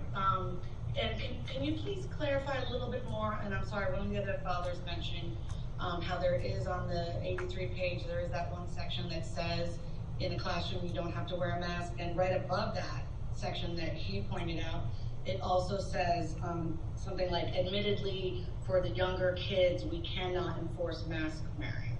So I do think it's a little bit of, it's confusing, and I think if you're in elementary, the mask piece might be like part of the biggest deciding factor of whether you're sending your kid or not. So, like if I had a second grader, can you go over what a second grader versus a pre-K must wear to school? Masks, face coverings, shields, whatever. The rule of thumb is that a face covering needs to be worn at all times from bus stop to bus stop. That is the rule of thumb. However, there will be times when it's going to be difficult for certain special education students where perhaps their IEP or their medical status may not allow for a mask, or just younger children in general. We're going to work with those kids. We're going to help those kids. We're going to try to keep masks on. I think we just, what we don't want to do is be in a situation where we're saying, a mask is required, and if your mask, hey student, if your mask slips down, then you're losing recess, or you're getting a detention, or there's going to be a difference between those students who are defiant in not wearing a mask, and those students who either can't, or they're just circumstances that they're having a hard time keeping a mask on. So I think we have to be flexible and understanding of those situations, and I think that's more likely to take place for the youngest of students and for perhaps some of our more special needs students. And can I just clarify, just to make sure everyone knows what you're saying, when you say from bus stop to bus stop, you're saying from when they get on the bus at their bus stop in the morning throughout the entire day until they get off at their bus stop at the end of the day? Correct. Just making sure everyone Yes. realizes that's what you mean. Bus stop, from Not bus from stop bus stop to bus stop. Yes, from this bus stop Right. to a block away bus stop. Now, when you get on, from when you get to the bus stop in the morning to when you leave the bus stop in the afternoon. Right. But once again, we're going to have SEL breaks where kids will be able to go outside and spread out and take their masks off. Those are things that we're going to look to do for kids, and not in mass, but by class and things like that. So that's important. Do you think it's the number of people, or it's just a matter of getting them the training and supervising the type? For bus drivers or bus drivers and cleaning and all that stuff. The number? Yeah. Do you feel like it's the? Do you feel like in your first rounds and you're going through the training, do you feel like you're getting a good reaction from everybody? Well, actually, our first bus driver training is tomorrow, so I can let you know on Thursday how it goes. Yeah, it's going to be. I mean, Mrs. Hayes is right. None of this is going to be easy, and a lot of these things are new things for everybody, and we're asking everyone to pitch in, and we're trying our best to train them. We have a nurse coming tomorrow to instruct them on how to take gloves on and off, as an example. So those are the things we're trying to do, because there's a proper way to take a gloves on and off. So those are some of the simple things, but they're things that we're trying to do with all the staff, and especially bus drivers are going to be asked to do more like everyone else. So this isn't going to be easy, but we're going to do. I know they'll do a good job, and we'll do the best we can. Thank you. Mr. Dietrich, is that it? Okay, next up, Susan Green. Okay. Good evening, everybody, and I apologize if this was answered before I came in. It's in reference to PPE. Do we know how many, so I just want to recap, you're providing masks for all your staff, correct? If they need a mask, we can provide it, yes. If they need, okay. What about students if they need a mask? Of course.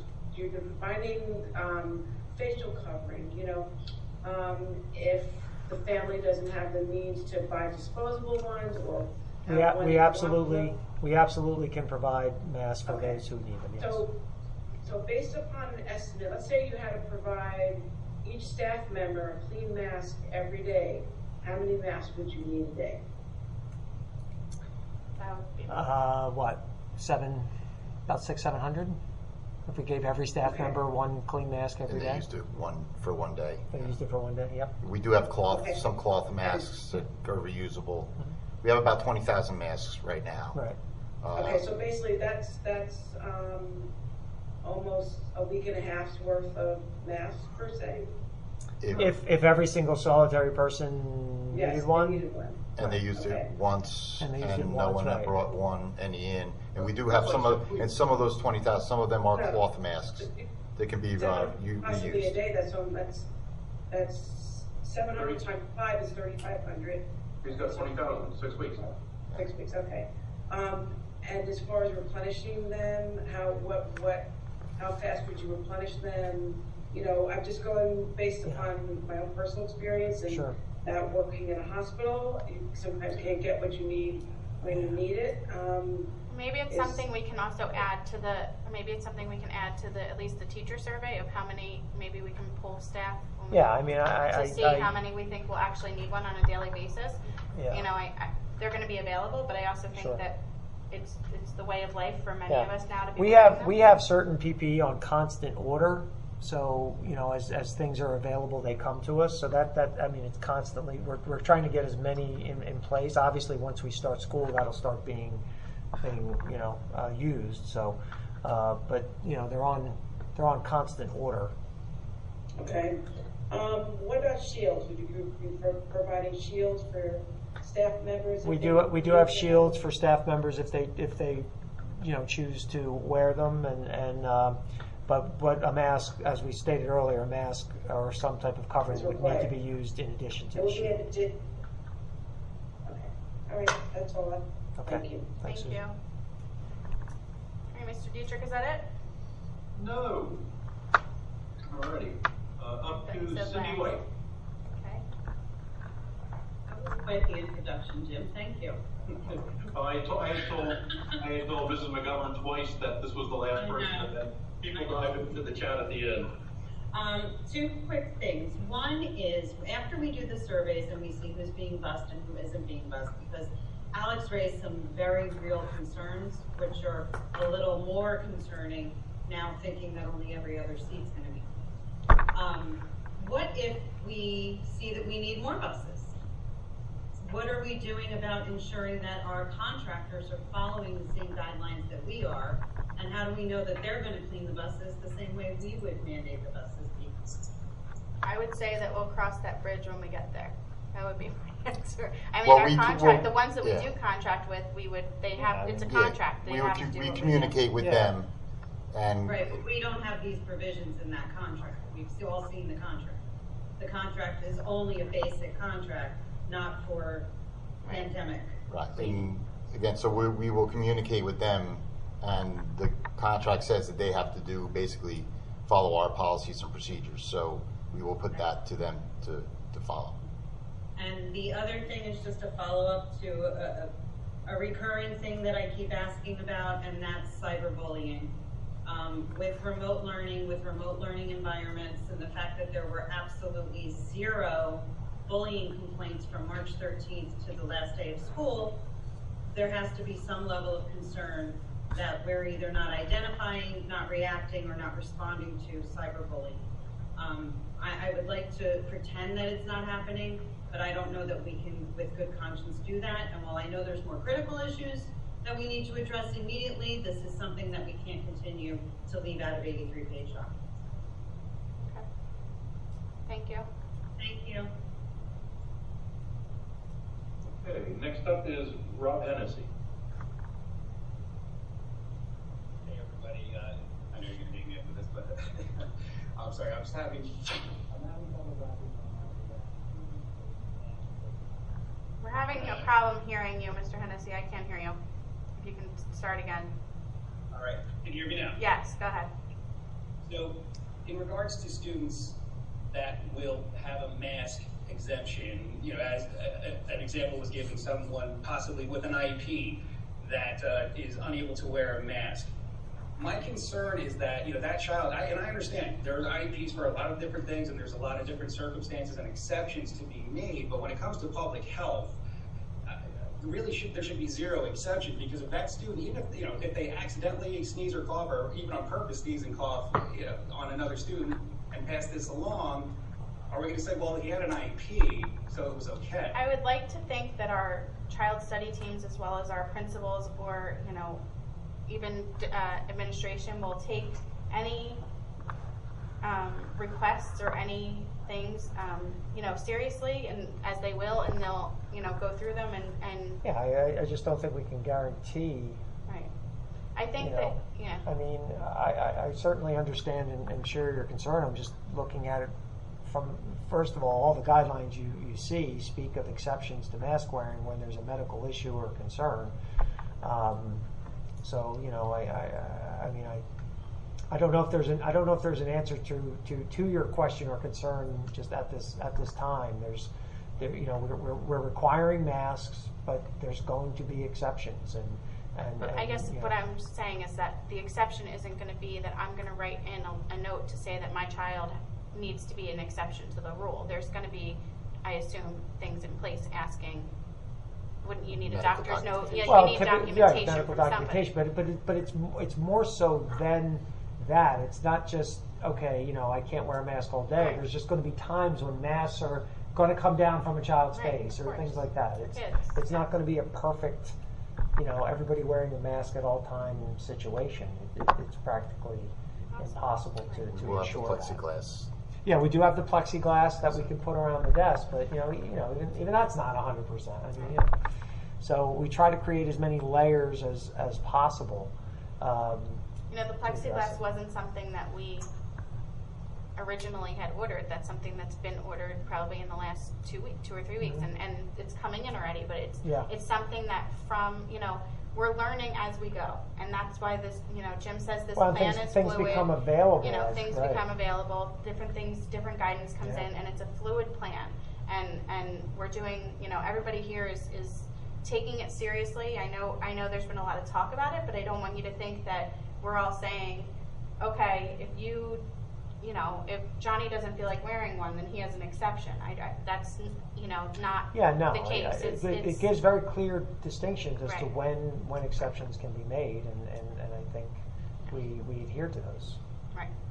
Listen, I know you guys. This is a nightmare to manage, and there's no right answer for any of this except, in my opinion, to stay 100% virtual until we have a better answer. But it seems like that's not. And I believe me, I understand that and get that. But at the same time, when we do a parent survey, 53% of people said, "I want my kid in every day." Right? So it's balancing those things. I understand. I'm saying we work to balance those things out. Balance the health concern with the people who want their children in school every day, and that's why we have this hybrid model, and that's why we will continue to monitor what's going on, and if the conditions don't allow for it, then we'll make the appropriate decisions that we have to make. Thank you. Hopefully minimize the contamination, right? Yeah, Understood. as much as we can. Thank you. Yep. Okay, next up is Vivian Wilmer. Yes, I do have another question. So this question stems from my own professional work. I am a physician. I'm not a physician, and I deal with acute medicine. And part of what I do every day is preparing for emergencies, whether it's a hemorrhage, whether it's a code. And so part of training is simulation, and simulation prepares us for these emergencies. So the question really is there any way that, or a thought for a simulation, sort of like a dry run? Take a group of people and you sort of simulate a moment from kids standing at the bus stop, getting on the bus, getting off the bus, taking a thermometer check, walking into school, getting into their classroom, sort of like a dry run on how it would play out, and sort of picking up where things can go wrong. I mean, part of the problem is that I would say I'm sorry if I may. I think if we had gotten guidance a lot sooner than you know, to be early to mid-June, the summer could have been a very good opportunity to do a dry run for our summer programs. But without that guidance, it didn't give us enough time to be able to put, you know, full summer programs into effect. However, we are this summer conducting, you know, certain operations with children that, you know, it's not full classrooms and that kind of thing, but it is interactions and things that are happening between adults and children in the district. And so we are doing, in a sense, we are doing dry runs for those types of things, and those things seem to be working very well up to this point. You know, our 12-month staff has been reporting to work, and they are in, and they're working with masks, and they're behind plexiglass when necessary and things like that. So there are operations happening every day that certainly are not an exact simulation of what we will experience in September. That is, I certainly don't mean to say that. But there are things happening every day in the district where we are getting a sense of how we can conduct operations and maintain good, you know, good safe environments. I mean, there's people working in the district every day, and cleaning is happening every day, and so these things are happening. For the first time that the children will be getting on the bus, the entire process will be the first time this process is being tested out initially, and a lot with children from start to finish. Yes, from start to finish with the children, and we're comfortable with this. We have 5 weeks. I mean, listen, are we comfortable with it? Are we comfortable with any of it? It's a changing plan every day, and we have a lot of people doing a lot of work to try and make it the best it can be. And there are going to be, you know, we've said it before, we need flexibility, we need patience. We're going to try it. If people are not comfortable with that, the virtual option is available. We can't make everything perfect. And we have teachers who run on a contract that they don't come back till September 1st, so they need their PD days, and then we have the kids coming for half days. So I would think that we're gonna get kinks out in those first 2 days of school. That's why we have the 2 half days. 2 months of school. Yeah, the first 2 months. But yes, it's a process, right? You know, and I'm sure we have an awesome staff that's gonna say on day one, we already know we're not going to have one entrance to a building. There's things that have been thought about in advance. I mean, in a lot of ways, I'm thankful that my kids go to Ocean and that I live in a district whose plan was out a week ago that has been circulating, when I know a lot of people are getting their plans for the first time tonight. And all of the questions and comments are helpful, and they go, and you know, Jim and Kelly and Ken and Jen go back and they discuss with their teams.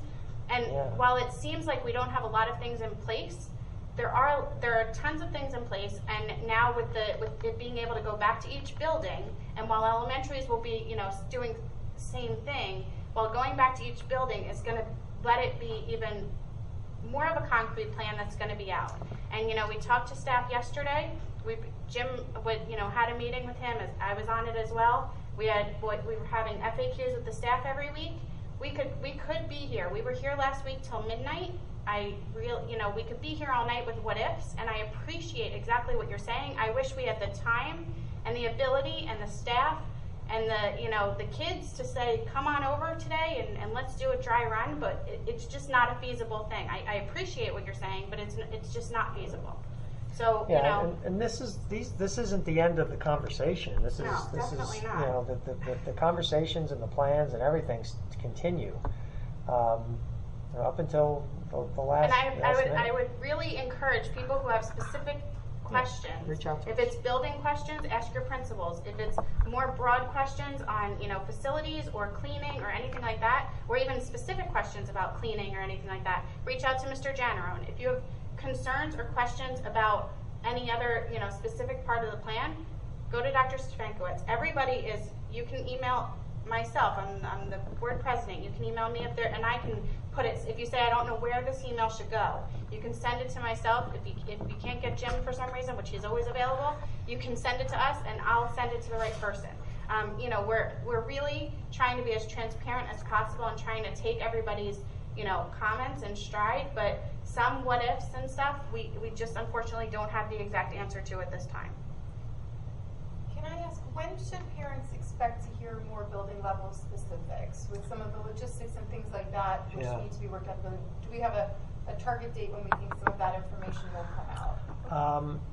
Hopefully within the next couple of weeks. I mean, it depends on their meeting schedule, and you know what the elementaries are trying to do is meet. I mean, they have separate building teams, but they're trying to work together so they can be lined up. We don't want different things going on at different elementary schools, at least on the major things. There could be certain nuances, but certainly within the next. I mean, the administrative team is working tomorrow. I mean, they meet. The entire administrative team meets once a week. The building teams meet. So there's a lot of meeting going on. I would say within the next couple of weeks, a lot of these things will be able. And look, you know, if we haven't gotten out information and people needed that information in order to make a decision, then we're going to work with those individuals. Right. Okay. Thank you, Mr. Dietrich. Sorry. And there's also there is along with the plan an FAQ going out, correct? Well, we're hopeful that the plan will address a lot of the FAQ, Okay. you know, but Right. and we may have to do the FAQ as questions come in after the plan. You know what I mean? Great.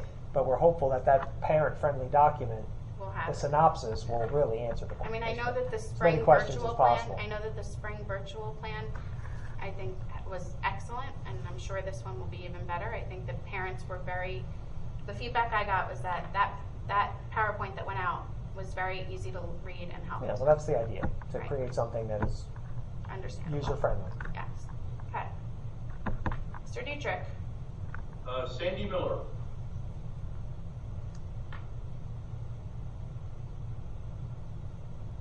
Can't hear you, Sam. Now I can. Go ahead. Yep, just a little louder. Oh, sorry. Fourth time dry. Thanks for the opportunity. I had two questions. One, is drop-off time at the school going to be any different if you're not using busing? Because I know that sometimes it's hard. You're dropping off in the morning and kind of backs up on both schools, that's middle school and at some of the elementary. I didn't know if you guys thought how if there would be any change in that, or how we're going to work with the drop-off if you aren't using busing. Schools. That's something the school teams are working on. Obviously, it won't deviate too much, but we are going to try to. You know, there'll be different locations between bus and probably adding locations to where drop-offs will be and entrances where the kids will go in. I know at the elementary school, you usually had to go in and sign them out, like you would have those students from the cafeteria or someplace, so I was thinking it would have to be different then. Yeah. Once again, the school teams will be addressing that. One other question is, so I work for two other districts, and my husband works for another district, so I'm trying to balance 4 different school plans. Congratulations, 4 schools have come up. Let me know how you do, because I'm trying to balance one. So, there's been a lot of imaginative people out there, because every plan is different. But I was wondering, for my district, I've received letters stating if I'm choosing not to come back, not for a health reason, but that I just don't feel comfortable doing it. And I had to give them, both my schools wanted to go by July 31st, if I was willing to come, yes or no.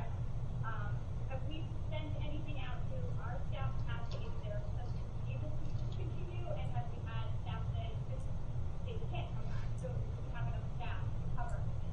But for my schools are trying to make sure that everything is covered, because some people decided that they're not comfortable teaching in person to any level. Yeah, we've as a Board of Education, we've finished up some conversations on that right now, and so we had some logistical things that we had to address as a board on that, and so we'll be. I mean, we have a general idea of concern based on the initial survey we did, but we'll be reaching out to go to deal with specifics, you know, in pretty much in the next week or so. Thank you, Sandy. How are we doing, Jim? You're doing fantastic.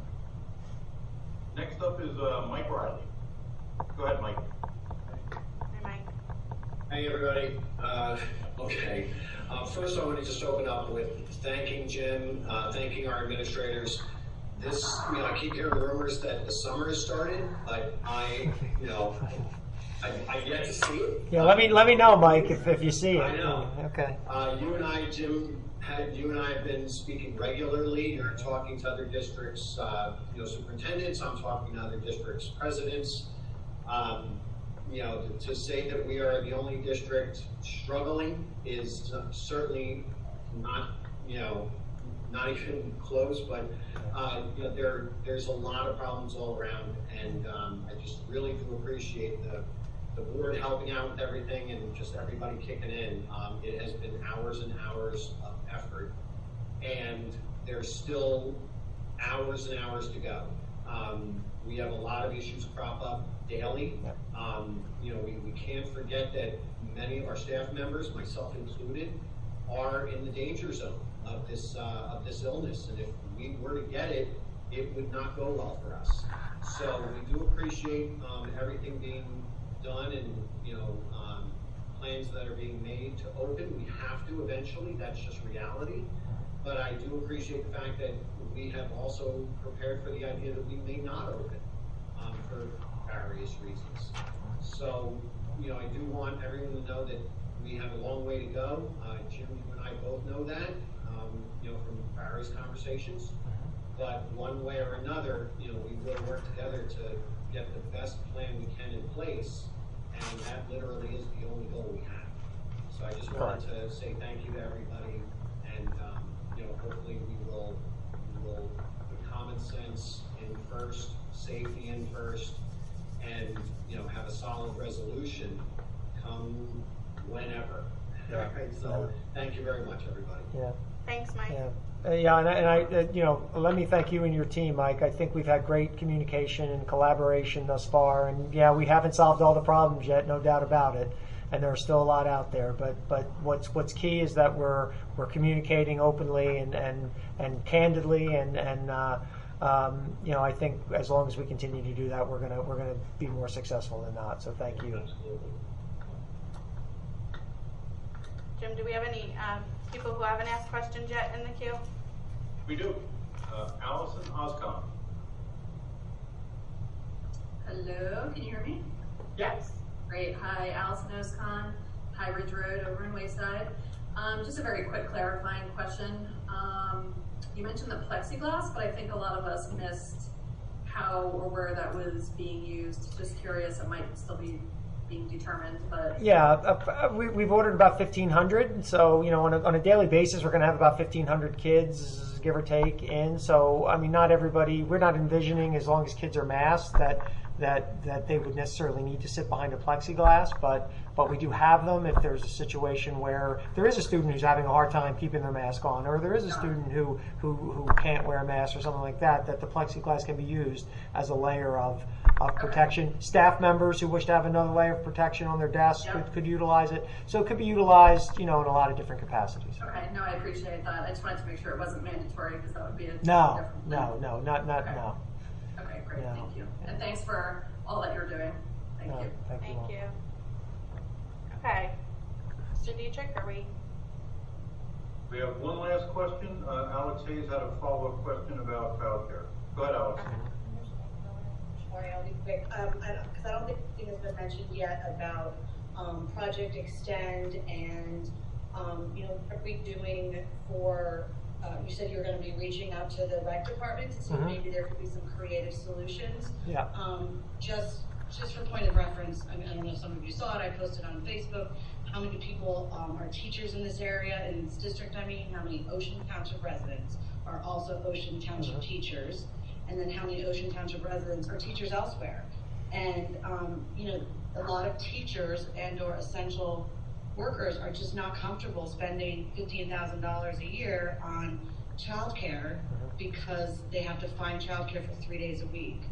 It's really putting these families in a huge dilemma, and I think that is going to also affect what they decide on this August 7th deadline. Sure. So it's a pending discussion, and are there creative solutions that we're trying to? We have discussed, and we're working on it. We had talked about it in executive session, and we're continually working on that. Okay. We don't have specific things to tell you, but. Yeah, I mean, we have had the conversations with Human Services. One challenge that they have is finding people to watch kids. You know, that's something that is a challenge. We're actually going to be sending out for them a job posting, because they're looking, you know, through our resources to help, to maybe it'll reach more people. You know, for people to be able to do you know, childcare watching during the day. We're also reaching out to a variety of the providers in the local communities to see how they can assist as well. So that's in process. But we recognize that as an absolute significant challenge as well. We completely understand. Do you think you might have some like a list or something for parents? That's what we're working on is an overall list. 7th or whatever? Yeah, hopefully very soon, within the next few days. Okay, all right, thank you. Yep. Thank you. Okay, is that it, Jim? That is it. Great. Okay, we're gonna move on to action items. We did that, so we're gonna move on to personnel. Mrs. Parlamas. You can move 8.1. We have to move Yes, 7.1. I'd like to make a Oh, motion. we have to also move 7.1. Go ahead, Denise, we'll do you first. 8.1, do I have a second? Second. Mr. General? Mr. Dietrich, Yes. Mrs. Fuller, Yes. Mrs. Gilman, Yes. Mr. Haddon, Yes. Dr. Marshall, Yes. Mrs. Parlamas, Yes. Mr. Tallarico, Yes. Mr. Weinstein, Yes. and Ms. McGovern. Yes. Okay, 9 motions carries. Okay, I'm gonna go back to 7.1. I move to approve the Township of Ocean District Restart and Recovery Plan for the September 2020 return to school. The attached plan will be submitted to the Monmouth County Superintendent for his review and distributed to the public at least 30 days prior to the start of school. May I have a second? Second. Janice was the second. Can you call the roll, please? Mr. Dietrich, Yes. Mrs. Fuller, Yes. Mrs. Gilman, Yes. Mr. Haddon, Yes. Dr. Marshall, Yes. Mrs. Parlamas, Yes. Mr. Tallarico, Yes. Mr. Weinstein, Yes. and Ms. McGovern. Yes. Okay, the motion carries. Great. Do I have any old business from the board? Can you, I can't see Jim, so if you can exit the sharing when you get a chance. Or any board members, if you have any old business, if you can unmute. No. Any new business? Okay, yes, Amy, Yes. can we get an update on the status? I know we approved the hiring of out-of-district members for our child study team to be brought in. Have those evaluations started, and will we be able to complete everything by the beginning of the school year? I'm still kind of, I hesitated on the vote. I abstained last week. I wish that the money had instead been spent to maybe incentivize some of our own staff members to work to complete these reevaluations. We knew in the spring that we wouldn't be able to do them because the governor or the Department of Education put a hold on them. So I feel like perhaps that money should have been included in our budget discussion. Do we have any updates? Well, I mean, as we discussed last week, it couldn't be in the budget discussion Well, because it wasn't, right? Well, it was after, but It I was don't know, after. Jen, Jen, are can you you give on us an here? update of how we're doing on evaluations? Jen Zona, if you're, I'm here. Yeah, so the teams have been working since July, I believe that first, I think that's the first. Sixth. And they've been working on completing a lot of it, of the evals that were signed for. We are still following up with some parents that we are still trying to get consent from those meetings back that took place back during the school year. And at this time, based on the availability of the parents and willing to come in and complete the evaluations, you know, we're doing all that we can to complete it, but it is a joint working relationship between the parents and the staff. Okay. So what we can get done, we're getting done, and we're still reaching out to people trying to set up the other ones. Absolutely. I think by the next meeting, at the next meeting. All right, so at the next meeting, will have to be delayed. Yeah, Irene, we at the can- next meeting, we'll have a better update on it. Yeah. Say that again, Amy, At you were the- both talking. Sorry, at the next meeting, we'll have a better update on it. Thank you. Any other old business from the board? Or any new business from the board? No? Any public comment on any item at this time?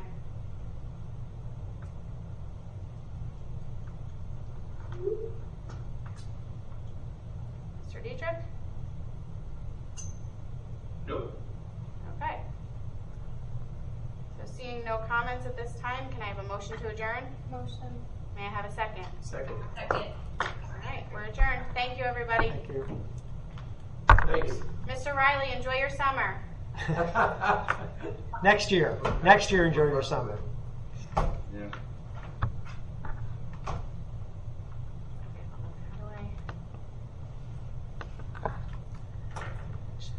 Yeah, I'm just sorry. Just some of the questions are just No, I know. I very wish, specific, and it's like that's, go on forever. you know? Lock up.